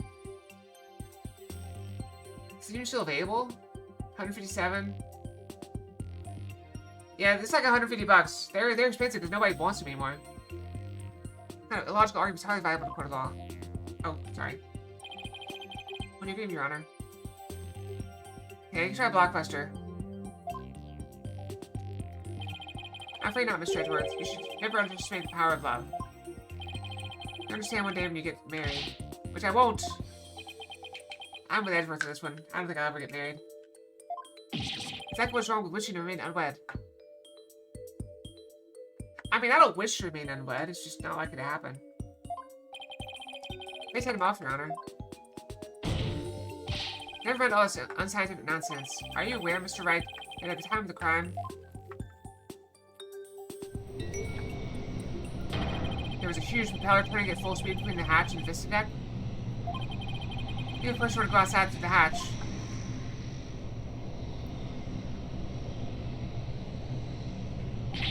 They'd be blown away in an instant. Ah! Where does your power of love get you now, Mr. Wright? Used to be a propeller, you say? In that case, I have to admit it does seem impossible. Thank you for the bats. Mark, I should have known. You can't make that kind of face in front of your client. Alright, it's time to brush again, so let's go brush. I'm gonna do 2.5 minutes, that way we have a little bit less time. Because the time just doesn't match up. Alright, I'll be right back.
We have one. It's just Murder Fox. You haven't seen Wedding Murder Fox? I can't make that kind of face in front of your clients. Worst of times when lawyers have to force your biggest smiles. Right? Right. I feel like I just saw Mia looking at me through Maya's eyes. What's wrong, Nick? Why are you gaping at me like a giant sunfish? Thank you, Maya. You just helped me remember something really important. There it is. Here's the fearless smile I was looking for. Now give some mind-blowing theory, just like you always do. I turn my thinking around. Instead of wondering how Soren could have moved past that huge propeller, I think about what would have made it possible for him to do so. Marauder, Stride only makes that ridiculous face when his back is pressed against the wall. Therefore, please to hurry and give your ruling before. Too late. Mr. Edgeworth, it's still far too early to discount my theory. What are you talking about? Airship's large spring propellers have already shredded to pieces. But if we think a little more outside the box, I'm sure we can find a way he could have made it. Stop trying to stall, Mr. Wright, and show us how it could have even been remotely possible, if at all. I must agree with Mr. Edgeworth. Why do I sound weird? Do I sound weird? Maybe I sound normal. Maybe this fact that I'm sounding normal is what's weird. Farewell, Your Honor. There must be a way. There must have been a way. Some way the Soren could have moved along the wall in spite of the propeller. Mr. Wright, what specifically would have made it possible? That's how it would have been possible for Mr. Spock to get to the Vista deck.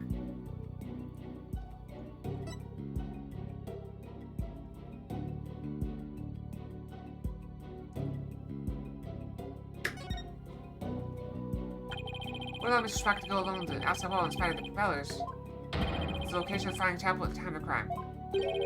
Place of Flying Chapel? Wasn't it flying high in the sky? No, Your Honor, I'm afraid it wasn't. What? Then where was it? At the time of the murder, the airship wasn't flying through the sky, but more to the ground. What? And the airship wasn't flying, then that means the propellers weren't turning.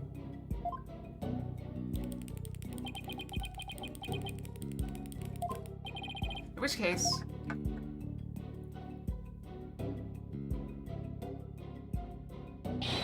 Mr. Sprocket could have gone to the Vista deck along the outside wall. Is that right, Mr. Sprocket? Irk! I don't remember. He stabbed the pen points at ow. He stabbed himself with a pencil. That's what you mark. Objection! If the propellers weren't turning, it would have been far too risky to go that way. Mr. Edgeworth, you're forgetting about the power of love.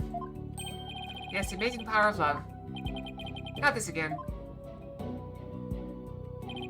But very well, for the sake of argument, let's assume the so-called power of love made it possible for Mr. Sprocket to move along the outside wall of the airship. Can you prove that the airship was tied to the ground as you claim, Mr. Wright? Well, I evidence proves where the airship was at the time.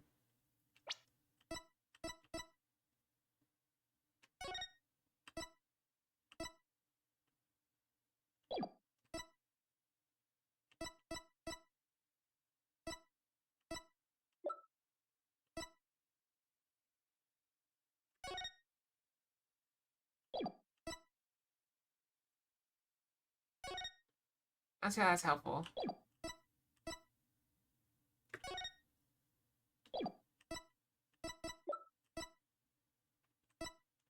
I know what the word like hurricane force winds or something. Maybe evidence proves where the airship was at the time. You can prove it. You can prove it, can't you? Urgh. Alright, can you think of anything we can use to prove it? I guess I can. Oh wait. Didn't somebody see something outside a window at the time of the crime? I think I remember someone saying as much. Got a piece of evidence that shows what was outside the airship? Well, what are you waiting for? The evidence shows what was outside the airship at the time of the crime.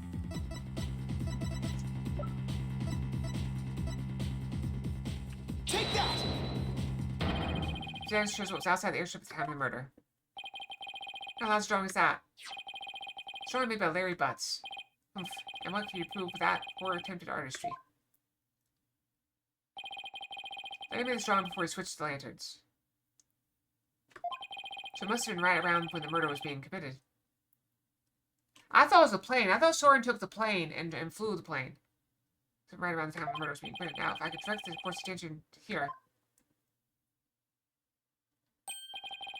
Is that a pterodactyl? Does that mean the airship actually went back in time to the Cretaceous period? Objection! Or that'd be the Mesozoic era. I don't actually know. We've already proven that time travel was nothing more than a gimmick, did we not? We did, and I have no intention of bringing up that argument again. This drawing shows an important piece of information.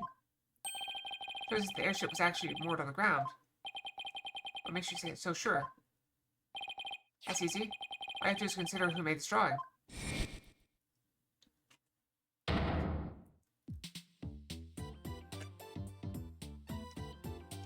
How'd he get on the ship? Larry. That's right, it was Mr. Butts. We both know what he's like. He must have seen something else and mistaken it for a pterodactyl. I can't argue with you there. Hey, wait just one doggone second here. What kind of moron do you guys take me for? A pretty big one. I saw it with my own eyes. A pterodactyl flew right by the window, I tell you. I have the sharp eyes of an artist, don't you believe me? No. Nick! Nope. So I'm afraid you guys are. What about the judge? You believe me, right? Right, Your Honor? I'm sorry, but I'm afraid you need to leave this courtroom. Bailiff, if you would. Come on, buddy, let's go. Why does anybody believe me? Poor Larry. Don't take it personally, Larry. I know you're just being, well, you. Now then, so you're saying that what Mr. Butts really saw, there's some relation to what was outside the airship at the time of the murder? Yes, Your Honor. At least, I think it does.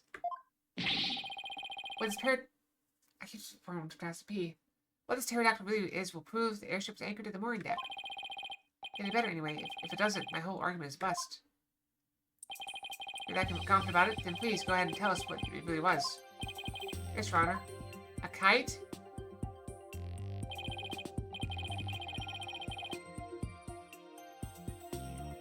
Think fans, what could that pterodactyl have actually been?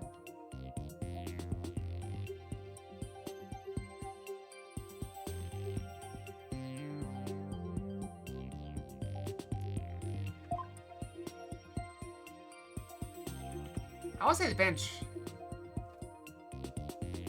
But how does that make sense? I mean, the bench is the only thing that's flying in this picture.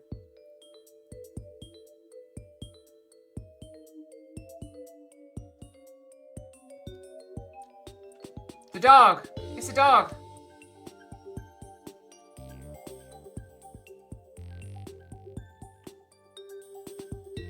There's gotta be the bench, right? Take that! Take a look at the sign. At the sign? Oh, it appears to have been broken and then repaired. Yeah, apparently the bench got picked up by the wind or something. There was like a hurricane or something. It's been broken and then repaired. What does the sign have to do with the pterodactyl? Just focus on this part of the sign. Oh! The part that broke off and got reattached. What about it? Wow, I was just close. Oh, there's a dog behind Cinnamon in the thing. I guess you can't see it. It's a little beagle. Part that broke off and got reattached. What about it? How about we turn it like this? Oh, that shape. It's a pterodactyl in the drawing. I thought it was a bench, so I got lucky there. What Mr. Butts actually saw is this chunk is being blown through the air by wind. What? And airships don't fly where there's wind. Not wind big enough to pick up a pinch. On the day of the murder, there was some heavy winds in the area of the mooring deck. It's hard to imagine this sign would make up as high as an airship would fly. That means the flying chapel must have been anchored at the mooring dock that night. Isn't that right, Mr. Sprocket?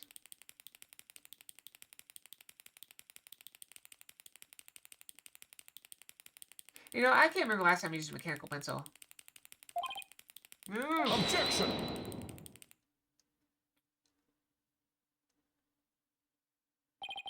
That's more than enough of this power of the love nonsense, you pop culture junkie.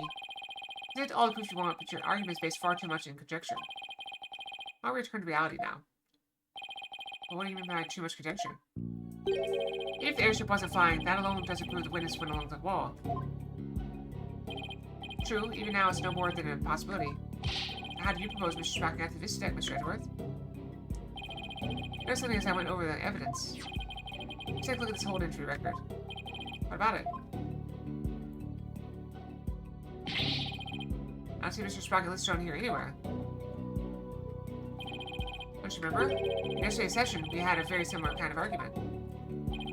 Did we? Honestly, Mr. Wright, are you going to deny it already? We talked about Larry Butts using the defense keycard to enter the hold. Oh, we did talk about that, didn't we?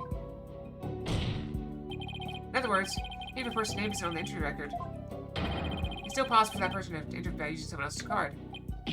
Arg! Mr. Sprocket, you entered the hold with Mr. Nickety, didn't you? I did. What? Why did you tell us that in the first place? Pierce is indispensable. I didn't want to mention him unnecessarily and risk having him wrongly accused. I couldn't do without him. Mr. Sprocket, I asked you to testify in greater detail about your movements that night. I mean, Larry is an artist, so it makes sense he would be have photographic memory. About time. It's after 9. Truth. Truth is I went to this deck with Pierce. I saw my name doesn't appear on the hold entry record. I was badly injured from being stabbed, but I was frantic. By the time we reached the scene, it was all over. Well, this doesn't help me out one bit. Mr. Sprocket, you've concealed information from us time and time again. Who do you think you are, treating this court as law with such irreverence? Is the stream still up? Yep. Just double checking both of my streams, make sure they're still good.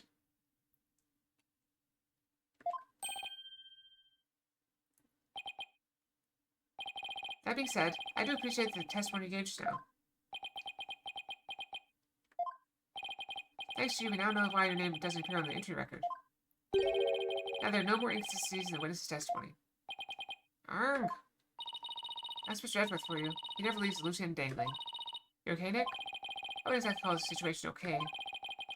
Somehow I'll have to coax the information we need for an opening out of him. If I even can, that is.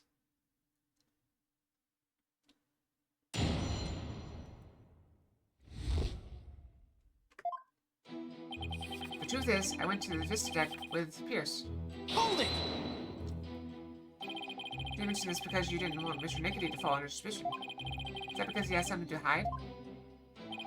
I just didn't want the police to take up his time with all their questions, that's all.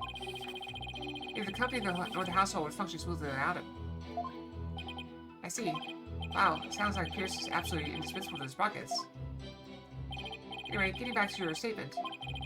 When did you meet up with Mr. Nickety? I ran up away to the Vista deck. I think Pierce and some of my relatives were on another floor. Pierce heard the commotion and came running to my aid. You did the pandemonium all the way from another floor? That's right. Would you like the current statement added to the witness's testimony? You want to have it added? Yes, please, Your Honor. Very well. Pierce heard the commotion and he came running. Hold it! Did Mr. Nickety come along? I believe some of his subordinates were with him, but I don't remember exactly how many. You may say there were others, but seeing how they pulled that second reception off, I can't completely trust anything he has to say either. I see. So you, Mr. Nickety, and a few others headed to this guy. Is that right? That's right. That's why my name doesn't appear on the hold entry record. Hold it! It doesn't appear on the hold entry record because you entered with Mr. Nickety using his keycard. That's right. So I guess the hold entry record doesn't matter as much as we thought.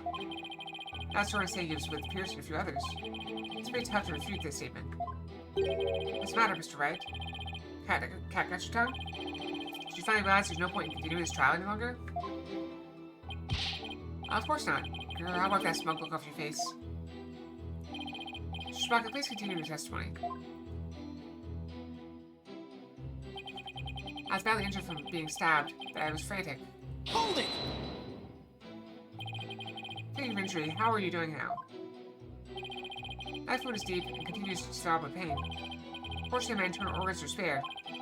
One remove would have spelled the infamy there. Maybe so. I've seen you up and about all over the place since the incident. I'm only following my doctor's orders to perform some daily light exercises. That's right. Like Mr. Sprockett's statement about his condition added to his testimony? Not that it appears especially relevant to me. Have him added to his testimony? Have it added. Yes, Your Honor. I'd like it to have it added to his testimony. I see. Very well. The knife wound is quite deep. The knife is the problem. Quite deep and continues to solve with Hold it! The injury was really that deep? Luckily, it missed my internal organs. Otherwise, I wouldn't be alive right now. According to his doctor, his injury will take about 3 weeks to heal. There's no way someone with that kind of injury could have gotten along the outside wall. We might have been able to with the burst of adrenaline brought on by the pain. Oof. Adrenaline. Is that your answer for everything? In a court of law, the only thing that matters is evidence, not rampant speculation. Isn't it a scientific rampant speculation? Can I continue? Yes, of course. By the time we reached the scene, it was all over. Hold it! You still insisted you reached the Vista deck after the murder occurred. Is that correct? Yes, that's right. Elle must have killed him. There's no other explanation. Guess whether Pierce was with Soren or not doesn't change this outcome. Guess not. In fact, more witnesses actually makes it worse for us. Another cover-up, huh? Soren has too many secrets. I may still hiding other things, too. That's definitely a possibility. In a situation like this, what we have to do is go back to the basics. You can go over the testimony and check for any lies or inconsistencies. You got it. Alright, Nick. Let's go for it. The truth is... Oh, it's good.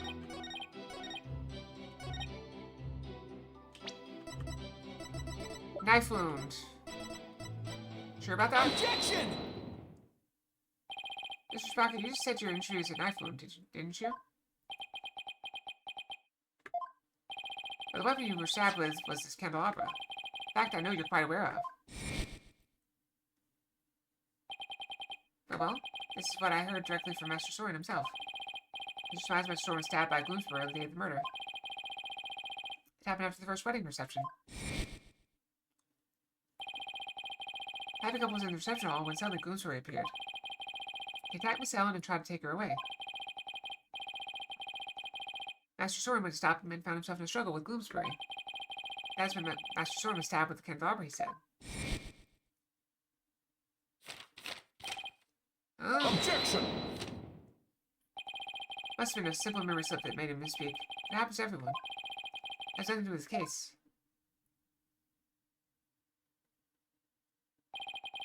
You must be pretty desperate to point out something so minute. I have to agree, Mr. Wright. You don't need to make such a big deal over such a small mistake. I contend this an important inconsistency. Besides, I couldn't find anything else. This is the only thing I have to go after. And I say it's not important. Now let's not waste any more time on this matter. I agree. Everybody has a little memory lapse every now and then. Hold it! But, Your Honor, please let me explain. But can you? Can you explain to this court what makes this slip so important? Yes, I can, Your Honor. After all, Soren himself told Pierce that he had been stabbed by his candelabra. It's more than a simple memory slip. There has to be some kind of reason for it. Well, Mr. Wright, please explain why the witness's slip of the tongue is so important. What we focus on here is why the witness may take the weapon used to stab him. Think carefully, Phoenix. This could be very well change the course of the trial. I see. Why did the witness make that mistake, Mr. Wright?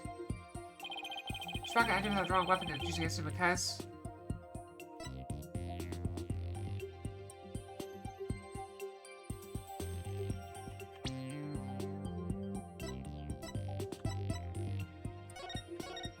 Let's do a quick save.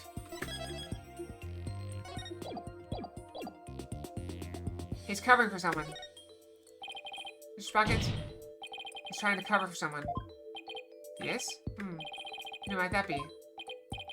Well, Mr. Bloomsbury, maybe? Objection! Oh. Why Mr. Sprocket tried to cover for the man who stabbed him? Regardless of the weapon, the fact remains that Mr. Bloomsbury stabbed the witness. Thank you, Mr. Edgeworth. Yeah, sorry, Nick, but I have to agree. Okay, I guess that makes sense. God, there's no one to cover for you, Mr. Wright. You have to accept this penalty all by yourself, lonesome. I don't mind having someone to cover for me every once in a while. Oh well, I can't lose heart now. Gotta just keep on trying. He has no memory of it. He has like short-term memory loss. He doesn't remember the incident, let alone the weapon used against him. Not only that, I believe Mr. Spock has some sort of memory disorder. Therefore, the defense contends that Mr. Spock's testimony thus far is invalid. Objection! Just because you can't find a flaw in his testimony, you want to throw it all out? Basically, it was nothing but pure slander of the witness's character. Your judgment is correct, Mr. Wright. Can you explain your grounds for making this claim? Of course, Your Honor. He was sort of said how he's behaved. That's where I'll find a clue. Very well. Let's hear your argument then. Your grounds for claiming that Mr. Spock has memory disorder is his notebook. The notebook he always has with him. I saw daily events and information about people around him reported in it. Like a diary, perhaps. No, Your Honor. It's much too detailed to be an ordinary diary. It's much more the order of a database, actually. A database, you say? That's right. For some reason, Mr. Spock is apparently unable to retain memories. That's why he writes every little detail of his life down in his notebook. Objection! I actually possibly know for that for sure. He might be an extremely compulsive person. I was also true myself at first. To be honest with you, I accidentally got a stain on that notebook yesterday. And you got a stain on it. Hey, you're the one who tried to grab it out of my... Objection! Never mind whose fault it was. Just get to the point already. Right. Sorry. Mr. Sprocket. Page was fake out a stain on yesterday. That's the page with the details of your stabbing on it, isn't it? But no, I don't write this notebook because I'm very compulsive. I dropped the subject already. But I'm not convinced. I know some odd facts about your notebook, Mr. Sprocket. On the earlier pages, you used to write down invention ideas. After a certain date, you started writing down a lot more, and in much more detail.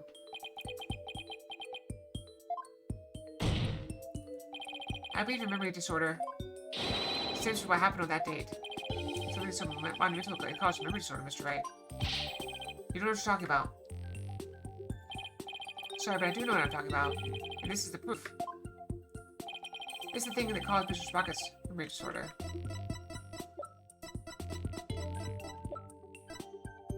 Take that!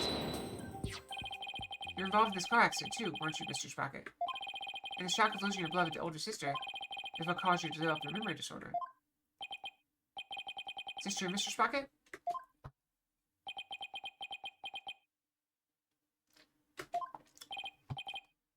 Well, is it?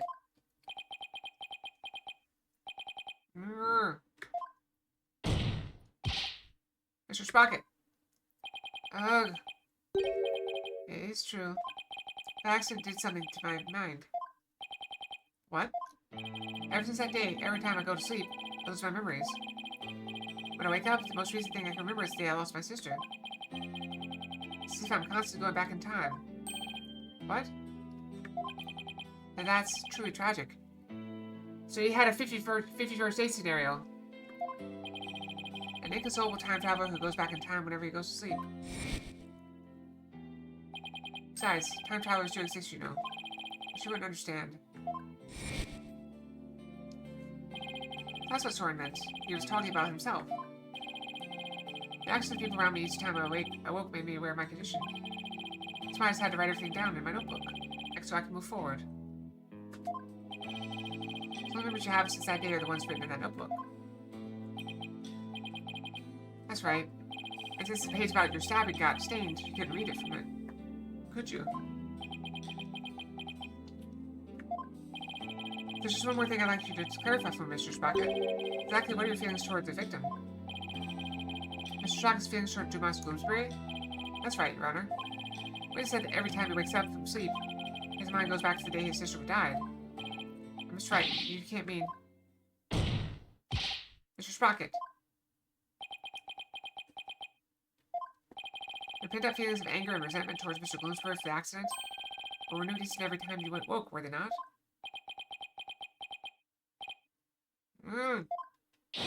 But you couldn't take anymore, so you turned to murder, isn't that right? What? Mr. Wright, are you saying that the witness murdered Mr. Bloomsbury? For revenge? Erg!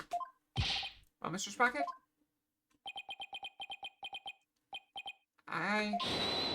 Hold it! It's Pierce. Nope, never mind. He was a driver. Treeborn, he was the one driving. Miss Wyatt.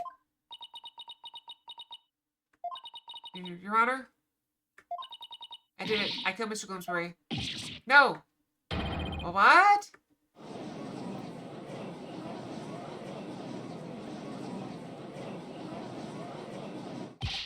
Miss Wyatt, what are you trying to do?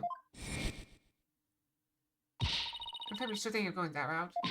Or as I said, he can't be found guilty. Take me instead. Alan, please, try and get a hold of yourself. I guess your name meant it. My sword didn't do anything wrong. I'm the one who should be convicted. I don't understand that you're confessing your guilt? No. Now wait just a minute here. Alan, why would you cover for me? After I testified that I thought you must have killed him. I'll admit, I couldn't believe my ears at first. But all I want is for you to be happy. Your happiness is my happiness, Soren. Aww. I'm gonna cry. All I want is for you to be happy. Your happiness is my happiness.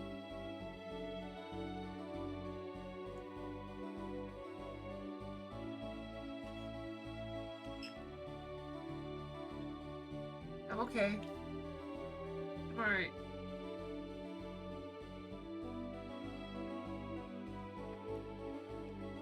That's so sweet.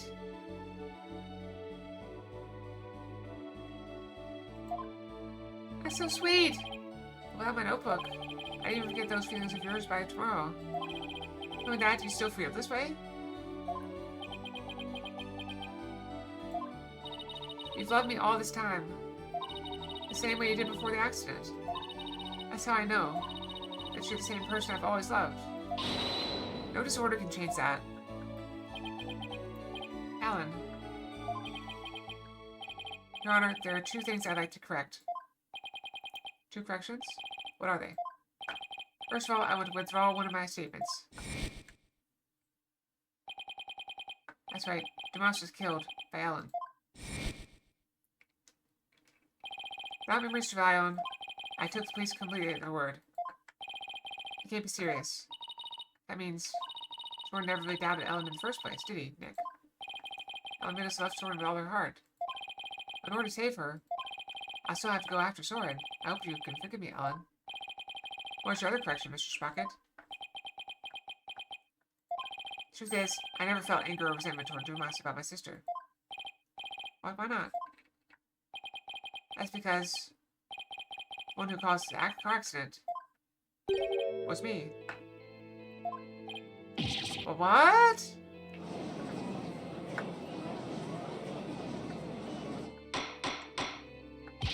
Order the court. Please continue, Mr. Sprocket. I'm the one who killed my sister. Protecting my career and my future, my father made Dumas take the blame. In exchange for money for the prostitution of lead servant.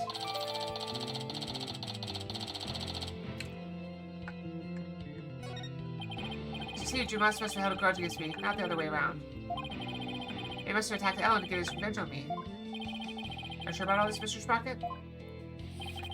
Very sure. It's all been written down in detail in my notebook. The notebook is important evidence to supplying background to this case.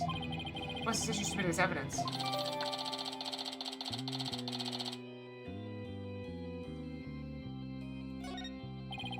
Laura said I had turned to murder, but that's just not true.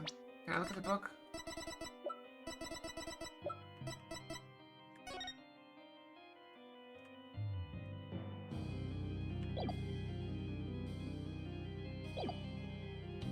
I said I turned to murder, but that's just not true. However, it is true that my older sister and Dumas are both dead because of me and my negligence. Brandon Fox, we have Spring Suit Fox, or Summer Suit Fox, I believe. Summer Suit. I scanned through Mr. Sprocket's notebook. I wasn't able to read the part about when he was stabbed to do the blood stain.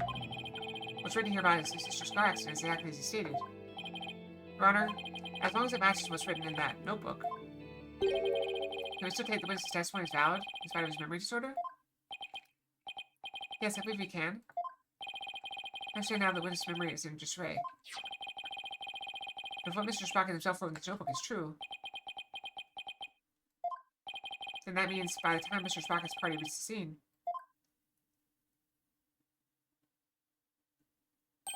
the victim had already been killed. Ezra's right.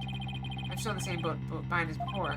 Should I really simply accept the contents of the notebook as substitute for Soren's memory? Well, Mr. Wright, what do you think? Will you accept Mr. Spock's notebook as an official representation of his memories? Accept Mr. Spock's notebook as an official representation of his memories? No. Wait a minute, Your Honor. This requests a chance to examine the notebook to see if it's trustworthy. Very well. Be quick about it. Thank you, Your Honor. How should we examine it? Well, we should look at it from all different angles to see if there's anything suspicious.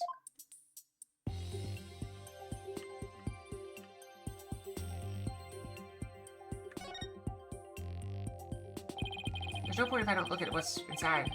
I have to open it. With permission, Soren, here I go. Yikes! Oh, it's just a page Maya got all stained. And it's not going to be very helpful at this moment. I'll keep going. The last page where there's writing. Something about the page doesn't sit right with me. Take a closer look.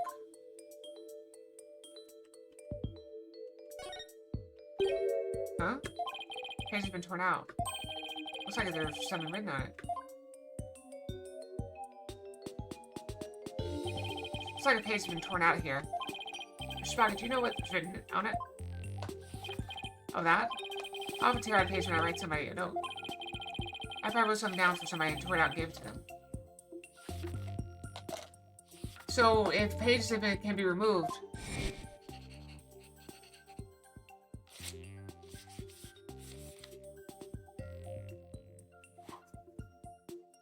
So we can't accept it. If memories can be removed... Oh yeah. That solves that then. Objection! Wait a minute. We can't ignore the possibility that something important was written on that page. And now that the page has been torn out, how can we determine what was written on there? Well, let's see. To find out what was written in the notebook, we should...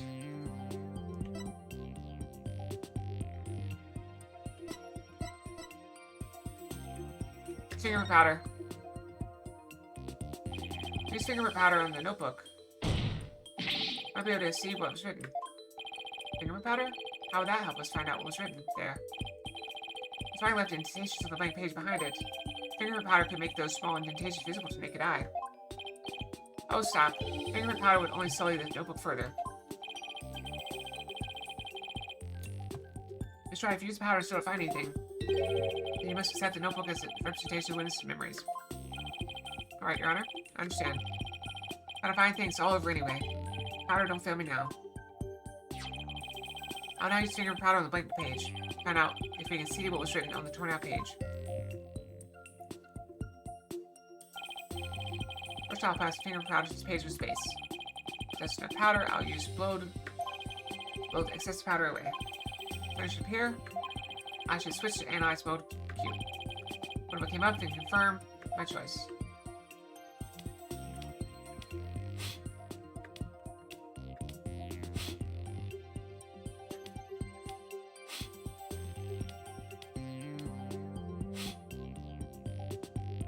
Wait, we go over.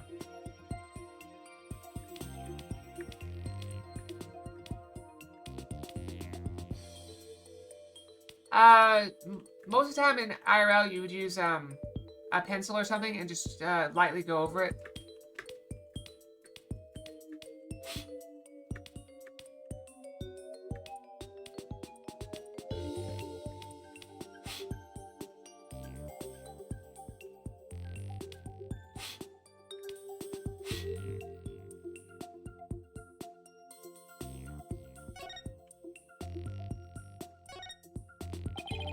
I didn't get quite enough fingerprint powder on the page. Really? It's better dust it a little bit more.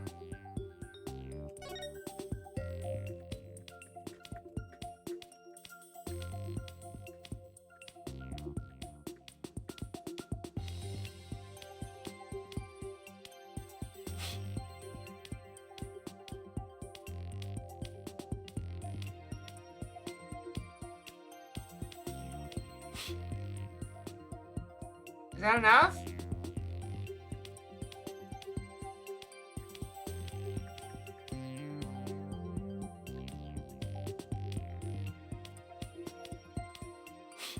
Oh, yeah.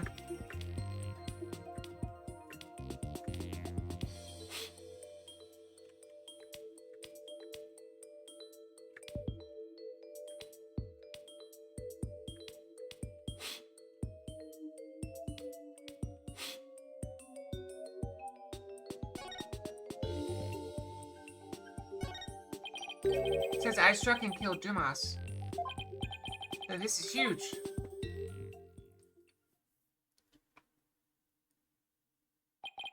I struck and killed Dumas.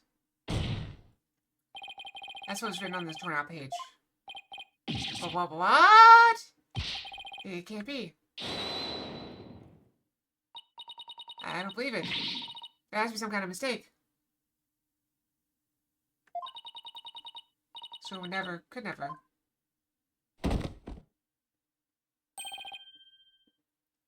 Miss Wyatt. Yeah, please get this defendant to inform me at once.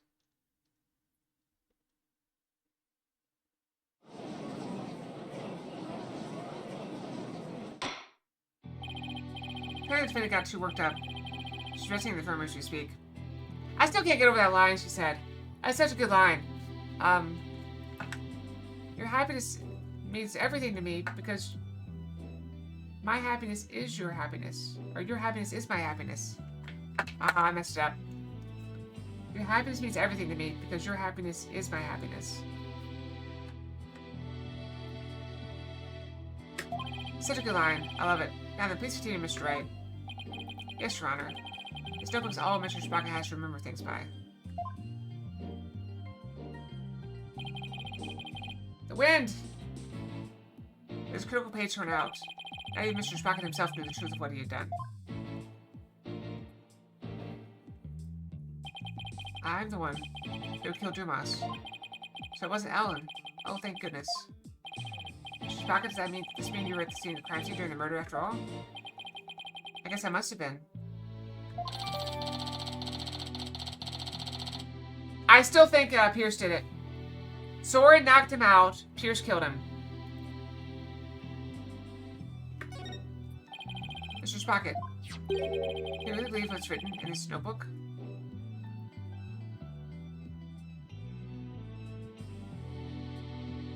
Listen.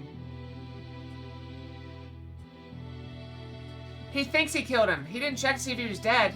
He just knew he's down. He thought he was dead, but he's actually just unconscious. Do you really believe what's written in this notebook? Nobody touches this notebook with me. When I sleep, it's under lock and key.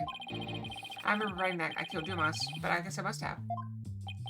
Well, now we have a confession. I think I must surrender my verdict. Follow the... Yes, Your Honor. Please give your ruling now, while Ellen is asleep. I want the woman I love to be set free as soon as possible. Soren really does love Ellen after all, doesn't he? Yeah. This is how it ends. But is that how it really went down? Is there really no way for them to both be happy? I know we shouldn't consider anything written in the notebook to be the truth, but still. I myself wrote the crime in my notebook. No further proof is necessary. I myself wrote it in his notebook. Wait a minute. Farewell. I will now give my verdict. Objection! I was about to be found not guilty, and Soren will be convicted for the crime instead. And yet, am I really ready for the judge to give his ruling? Also, wouldn't Soren need a trial? So wouldn't the trial for him be different? No, not when there's still one more avenue left to explore. We're fine, defendant Ellen Wyatt. Hold it! Your Honor, there's still something that bothers me about that notebook. Oh, is there? What are you doing, Mr. Wright?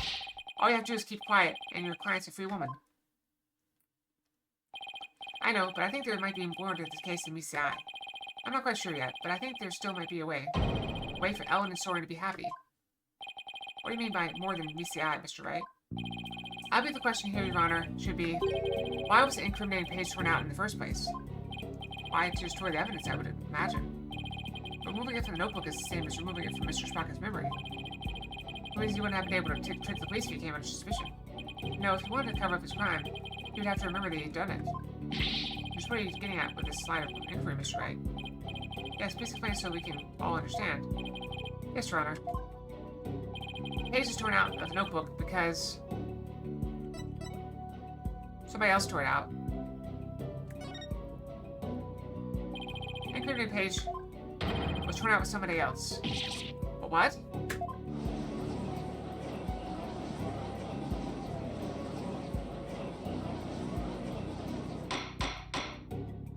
Order! Order! Are you claiming a third person interfered with the notebook? It's not all that surprising if you consider what's happened up until now. After both the car accident and the murder of Dumas Bloomsbury, there's always a cover-up not far behind.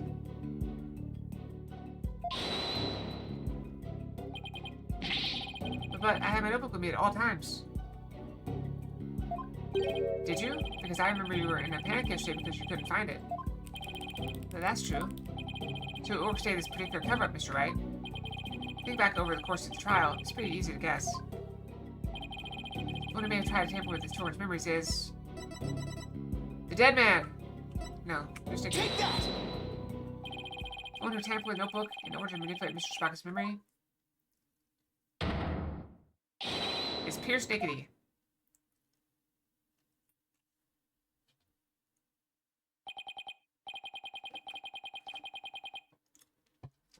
Pierce? Pierce tried to tamper with my memories?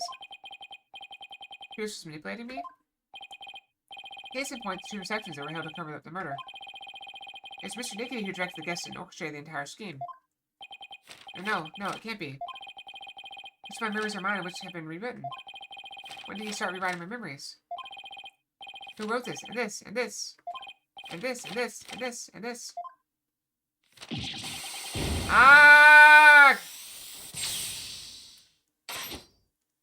Eject!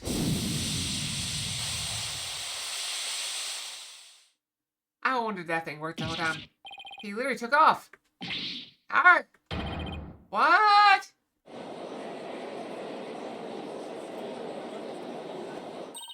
Look, Dick, he's coming back down.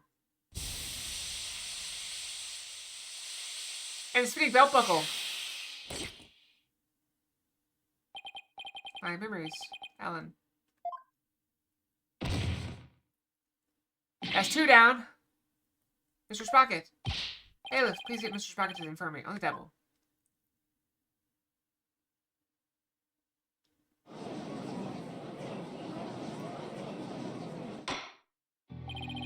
Mr. Sprocket's been taken to the infirmary.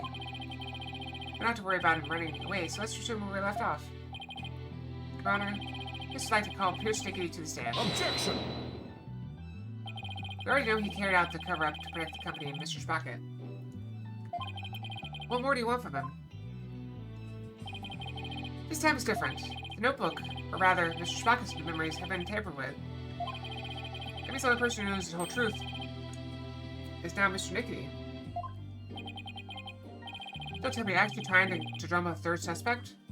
That we are. Alright, I'm gonna go brush. It's a little bit early, but I'm just gonna take 2 minutes. That should be enough to carry us to the end. So I think 2 minutes ought to do it. So I'll be right back. Oop. Missed it. Oop.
Okay, I'm back. I'm back. Sorry.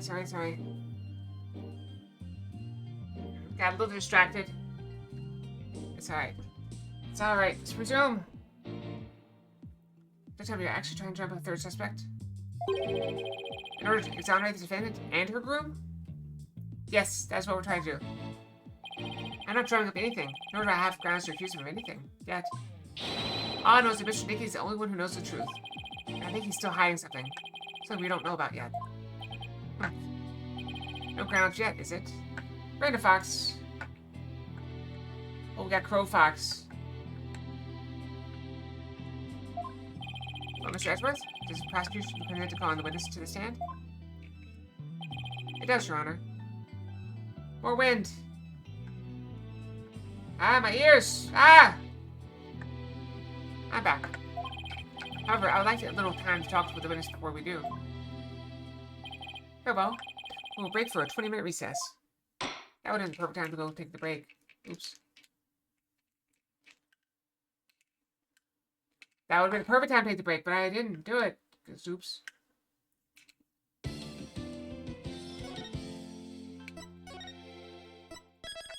I don't think we're gonna finish this day, though. I think we'll get close, but I don't think we'll finish.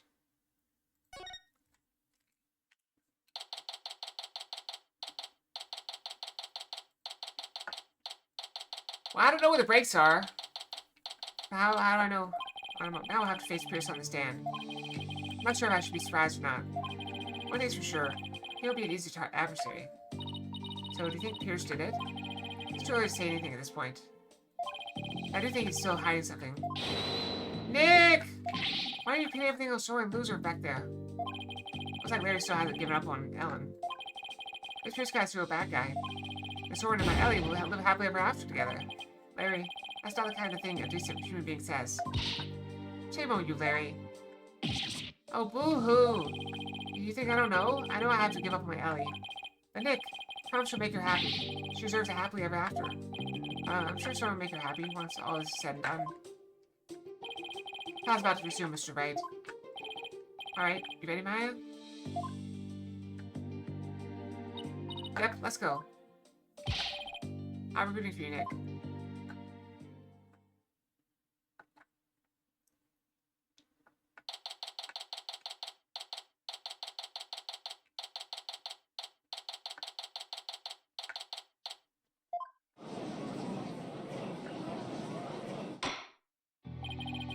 This court is now back in session. Witness, please take the stand.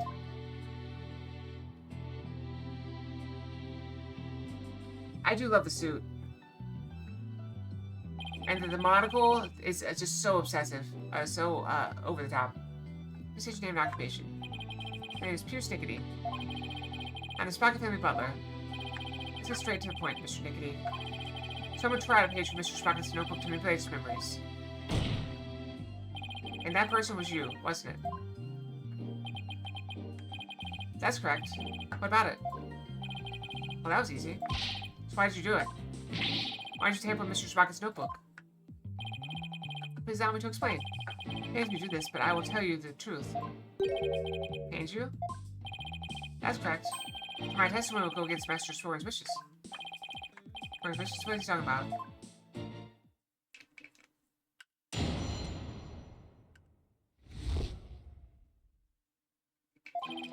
I rushed to the detect that the crime had already been committed.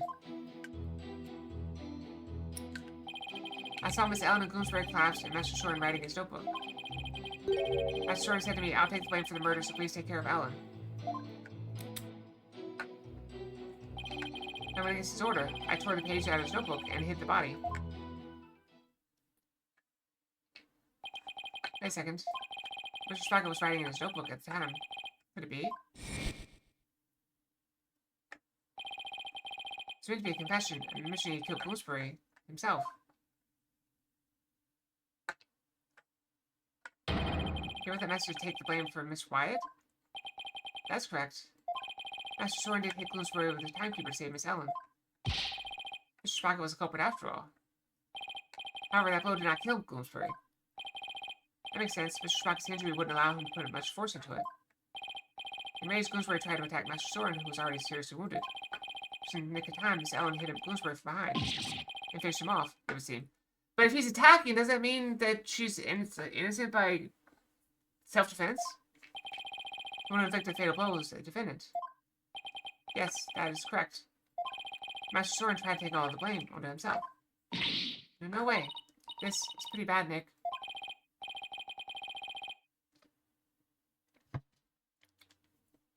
No kidding. Pretty bad is an understatement. Oh, Mr. Wright, seems your decision to call for Mr. Nickety has backfired. The true goal behind the case remains the defendant, Ellen Wyatt. This is getting worse. Chris is involved in the cover-up plot. I bet he still has something to hide.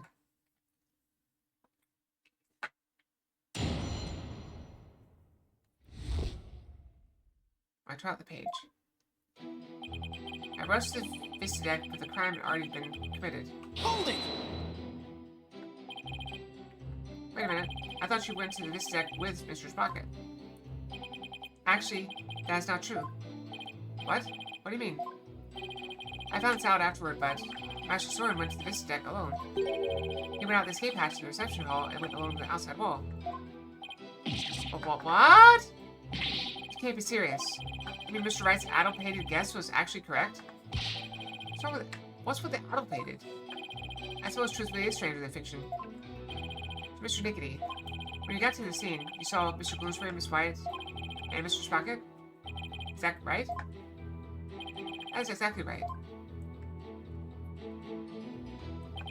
I saw Miss Ellen and Bloomsbury collapse and Master Soren writing in his notebook. Hold it!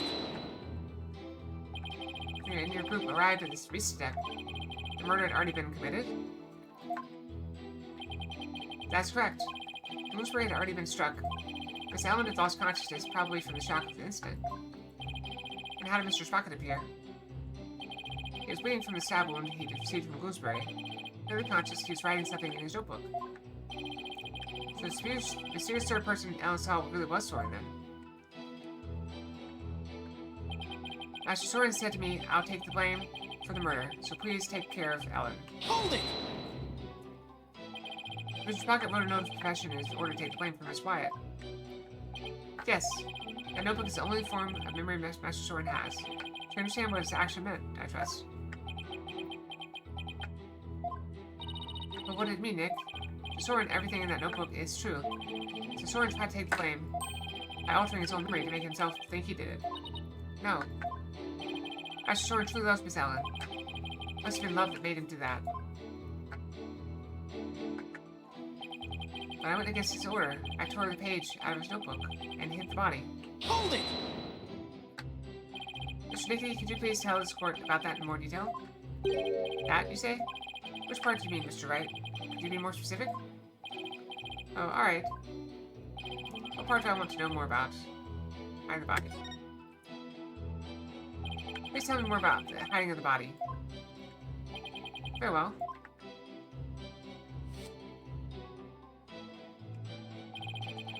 After saying he would take the blame, Master Soren passed out. That's when I hit the body.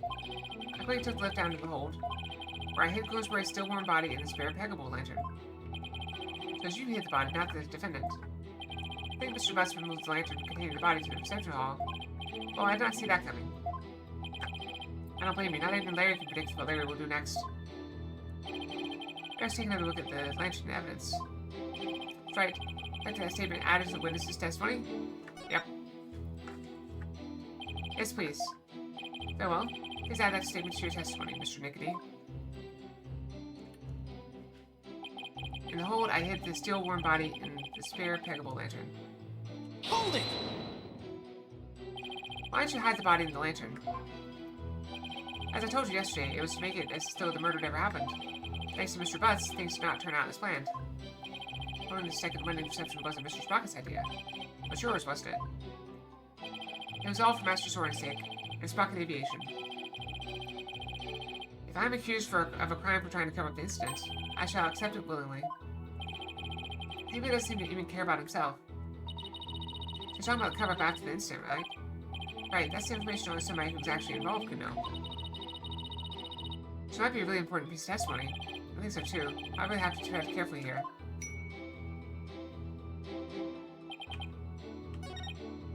Aw, thank you for the pats. I really appreciate it.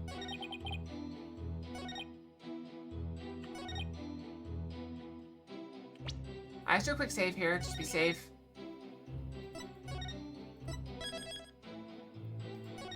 I know it hasn't been long since we saved. Objection! Could it be? Is that what happened? What I'm thinking is true. Then maybe I can prove neither Ellen nor Soren did the deed. Mr. Dickey, you said the body was still warm when you hit it, correct? So what if Mr. Bloomsbury was still alive when you went to put his body inside the lantern? What? What? That's preposterous. Actually, this shows that the victim might have still been alive while inside the lantern. Afraid you'll have to point out which part you're talking about, Mr. Wright. This part shows that the victim might have still been alive inside the lantern. Take that! As you can see, back in the lantern is a door. There's blood here on the wheel handle. Objection!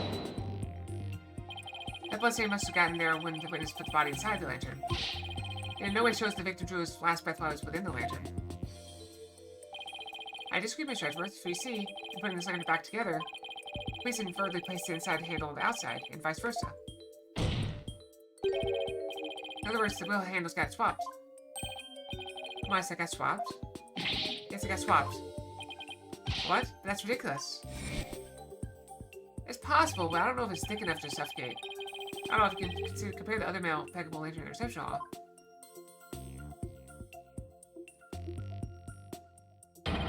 It's quite obvious the wheel handles were attached backwards. So the detective in charge of the restoration proceeding in my office later. Sorry, Emma, and good luck. In that case, what does the bloodstain on the wheel handle mean? Bloodstain didn't get there by chance. When the victim was put inside the lantern, he was only unconscious, not dead. When he regained consciousness, he probably tried to get out of the lantern. So he grasped the inner wheel handle, and that's when blood got on it. This proves that the victim was still alive when he was inside the lantern. At the time, I was completely convinced Bloomsbury was dead. Had I checked more carefully, he might have survived.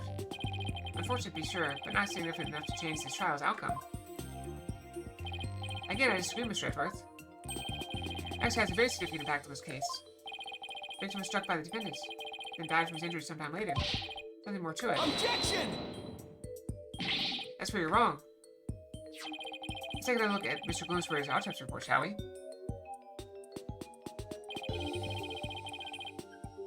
Please focus on the description of his injuries. There's one contusion found on the back of the head, one on the side. Yes, the one Mr. Spock gave him, and the one Miss Wyatt delivered to finish him off. No, the defense would like to submit a different interpretation. A different interpretation? The victim was knocked unconscious by the first blow and was then put into the lantern. Then what about the lethal blow by the defendant that the witness talked about? Yes, well, that didn't happen. After some time, when the victim regained consciousness and tried to get out of the lantern, that's when we received the second blow to finish him off. Taking into account the fact that the victim was alive for a period after the first hit, and that he did receive a second blow to the head, this seemed entirely possible. Yes, as long as the first blow didn't kill the victim instantly, then there's a possibility that someone other than Mr. Sprocket or Miss White delivered the fatal blow. Objection! Oof, that's all you've got? Even if there was a time lag between the two hit blows, prosecutor's proposition doesn't change. What? What do you mean? Is that much, Mr. Wright? After the reception, when the defendant was cleaning up the reception hall, the victim who was supposed to be dead suddenly came out of the lantern. He grabbed the murder weapon, which was right there, and finished him off. That theory sounds awfully familiar. Of course it does, Your Honor, because it's exactly what I proposed at the very start. Second blow was inflicted by the defendant after all. I see. A tangle of mysteries is unraveled into a single thread. Objection! As long as there's possibility that the fatal blow is delivered by the third person, we must continue the deliberations. Give it up, Mr. Wright. Unless you have something to prove the presence of your precious third person. Hey, Nick, just relax. You can do this. Come on now, take some deep breaths. Good idea. Deep breaths. Deep breaths. There, don't you feel better already? That's right, I should calm down. Get my focus back and go over everything again. and hopefully I'll be able to find something to prove there was a third person. Let's see. First, why did Bloomsbury attack me? And Yellow, welcome! How's it going? How was your stream? You playing Bully? I've never played that game.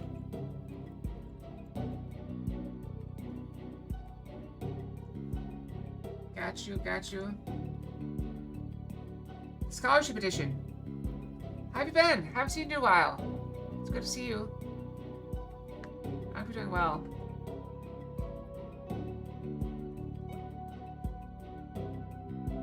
Let's see, first off, why did Bloomsbury attack Ellen? Because he was tired of taking the blame for the accident. Something about that line of reason just doesn't feel quite right to me. No? How come? Well, just personal vendetta, he had already stabbed Soren. Why then was so determined to go after Ellen? Right, this whole thing feels to be too premeditated for a kind of passion. Passion. I hate when games do that. I was having that trouble with, actually quite a few games, honestly. We're almost done. We're this close to the end. We're very close. This close to the end. Wow, it actually picked up my hand. Love it. But Bloomsbury didn't seem to have a personal grudge against Ellen. Bloomsbury didn't have a personal reason to attack Ellen, then. You've taken too long enough, Mr. Wright. Now it's time for some action. What proved out that the third person was involved? Alright, I'll show you. Not completely sure of what I'm doing yet. It looks like I'm out of time. This piece of evidence proves the involvement of a third person. Take that! Bloomsbury's note. I get it now. Now I see why this note bothered me so much when I first saw it. Looks like a note outlining the murder plot. The note was apparently written by the victim. Why would he feel the need to write instructions to himself like this? Your Honor, please take a look at this note. This is the victim's murder plan, right? It's definitely a murder plan, but what if Mr. Bloomsbury didn't write this note for himself? But what? This is how you intend to conjure up a mysterious third party, Mr. Wright? Can you prove that note wasn't written by the victim? Yes. Yes, I can. Very well, then. Please produce your evidence, Mr. Wright. This evidence proves the victim didn't write the note. Which one says he's left-handed? Oh, okay, yeah, definitely. I mean, to be fair, I am also 120 hours in, so... There we go. Take that! This weapon Mr. Bloomsbury used to stab Mr. Pocket. But thank you for the raid, and thank you for the lurk. Hope you have a good night, okay? I was wondering what you'd pull out at this time.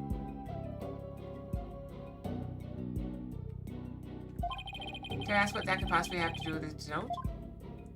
Mr. Bloomsbury's prints were found in his candelabra. And his prints were found in his left hand. So, it makes the victim left-handed, correct? Exactly, Your Honor. Police looked into it, too, and confirmed as much. Now, take a look at this smudged writing in this note. Notice how the smudging only starts from the middle of each preceding line. As it's written by a lefty, the writing will be smudged from the far left end. This means that whoever wrote this note was definitely right-handed. In other words, somebody other than the victim wrote this note. What? If someone other than Mr. Bloomsbury wrote it, then what does this note mean? Mr. Bloomsbury followed this note to the letter when he attacked Miss Wyatt. So clearly this note isn't a murder plan written by Mr. Bloomsbury, but rather these instructions to kill Miss Wyatt issued by someone else. Objection! It wasn't the victim who wrote these so-called instructions. Then who wrote it? Most of the people involved are right-handed, you know. It's correct, the majority of the family and their employees who own the airship are indeed right-handed. I must say, this is a very rough and slipshod conjecture you've proposed. I've been haven't figured out who wrote it just yet. Maybe Mr. Edwards to go for the jugular. The culprit who ordered Bloomsbury to attack Ellen. What could their motive have been? It seems very likely Ellen did anything to incur Divai's wrath, right? Right, not too likely anyway. In that case, it has to be about Soren. Oh! It's definitely pretty sticky. It's like I said all along. But he's wanting to protect the family, and so he had to get rid of the love so that Soren will focus on work. Never hold a grudge with Soren, what would it be about? Accident, I guess. I understand if Bloomsbury felt resentful about having to take the blame. The one who lost most of that accident was Soren's sister. She lost her life, after all. And Soren and the sister's fiance, who's also Pierce Dickety. It's life after all. Soren's hard for two, of course. He's crushed by losing somebody so precious to him. Somebody precious, huh? Soren's sister. Wait, there's one more person. There's someone else who must hold a grudge against Soren.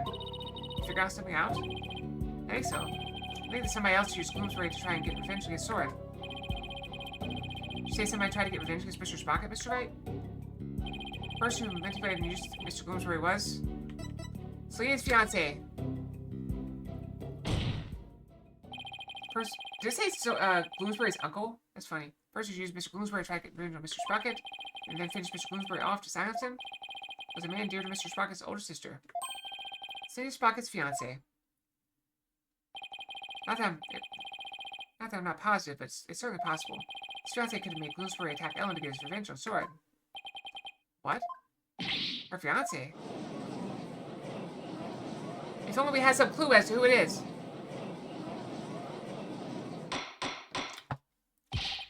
Order the court. Order, I say. I hope we pull something out like, oh, Mr. Stickney, could you tell us the time? Yes, it does seem quite believable that Miss Selena Sprocket's fiance will bear a grudge against Mr. Sprocket for his role in the accident. I said it was one or the other. Exactly, Your Honor.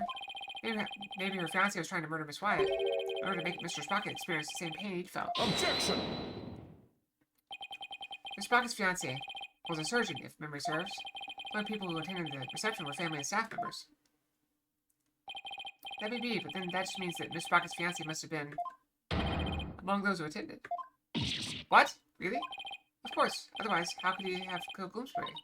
Oh, I see what you're doing. It's another giant bluff, isn't it? Alright, I'll bite. Who exactly do you claim this fiancé to be? Yes, I'd like to know as well. Are you sure you're going to be okay, Nick? Or maybe. From suspicious people, there's only one person on my list. I need to find something that connects him to Selena. This will help us identify Miss Sprocket's fiancé. Take that! Please take a look at this photo, Your Honor. There's that photo. Notice Miss Sprocket's pocket watch? Have we seen it somewhere before? Yes, now that you mention it. I do feel as if I've seen it somewhere before. Mr. Stickney, do you have the time? I believe we've all seen it. Right here in this very courtroom. Arg! Impossible! That's right. Pocket watch in this photo.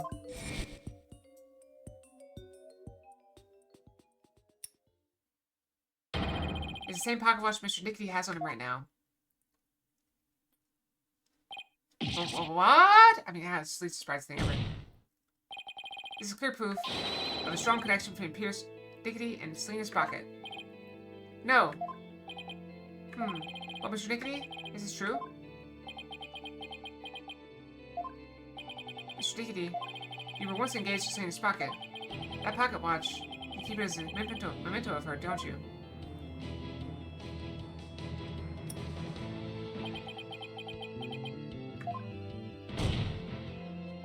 Mr. Nickety, you plan to rob Mr. Sprocket of his loved one, to make him feel the same pain as you. Isn't that right? Mr. Sprocket managed to fight back and knock Mr. Gloomsbury unconscious. He thought Mr. Gloomsbury was dead, and he's hid his body in the lantern. But then you noticed Mr. Gloomsbury regained consciousness. And so you finished him off to prevent your plan from being exposed. This is Vince's take on what really happened in this murder case. Mr. Wright, does this mean you wish to officially accuse witness of murder of Dumas Gloomsbury? Does Vince accuse Mr. Nickety of the murder? Accuse! J'accuse! Vince indicts Pierce Nickety on the charge of murdering Dumas Gloomsbury. Oh my. Mr. Nickety, would you care to respond? Man, this lawyer just yaps on and on and on. As you guessed, this watch is a memento of Selena. I stopped working at the time of the accident, though. Then you really are?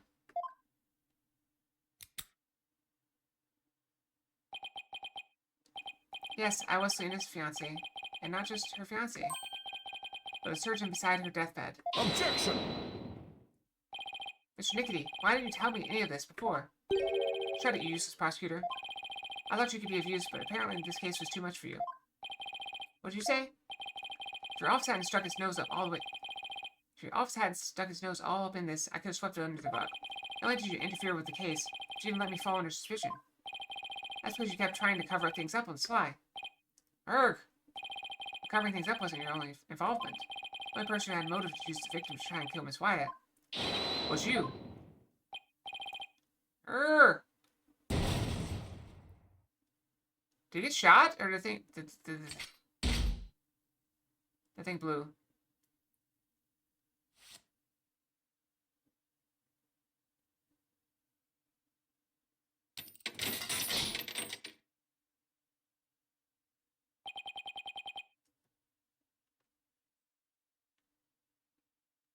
That might be the best transformation sequence yet. I'm not even shocked. I'm not even mad. That's just like... He looks awesome! Is it bad that I'm cheering for him now? He got the surgeon's gloves. He's got the target eye, the laser sight eyeball, the mask. I give up. He wins. He wins. Malignant tumors. There are malignant tumors in this courtroom. Oogie. No. No, get back. Ow! I'm trying to eat my cookie. Hit me with a pie. No. Eat the cookie. There are malignant tumors in this courtroom. Lesions oozing with false charges. Tumors are one idiot lawyer and one useless prosecutor. As truth is revealed, I'll have both of you inside to the legal world.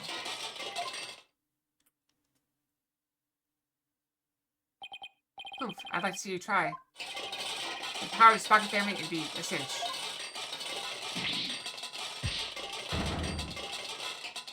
I would now begin the operation. Well, I wonder what happened to Mr. Nickety. Looks like he's finally showing his true colors. Look what we did at shoulder Mac. Random Fox, we have Dan Sty Fox. Quit your yapping before I suture your chatty lips shut. I think he's a completely different person. Sure looks like it, huh? We can't let our guards down now. Mr. Nickety, it's finally time for you to testify. To the truth. Since we're entering the final act at last, we don't have time. There's no way this is gonna finish up in 10 minutes. There's no way.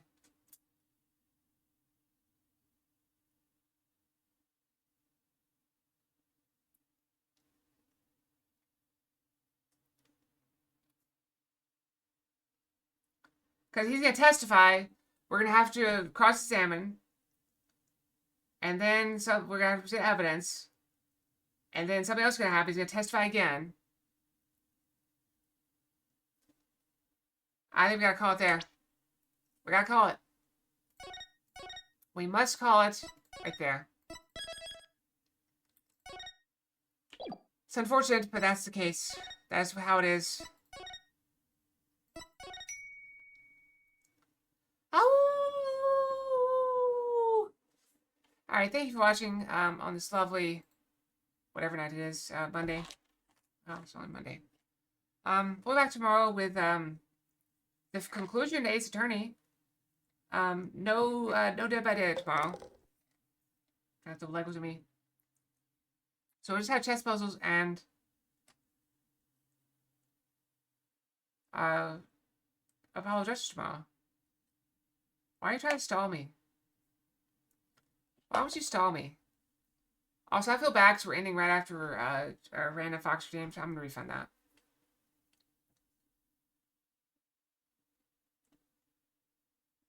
Go and refund that.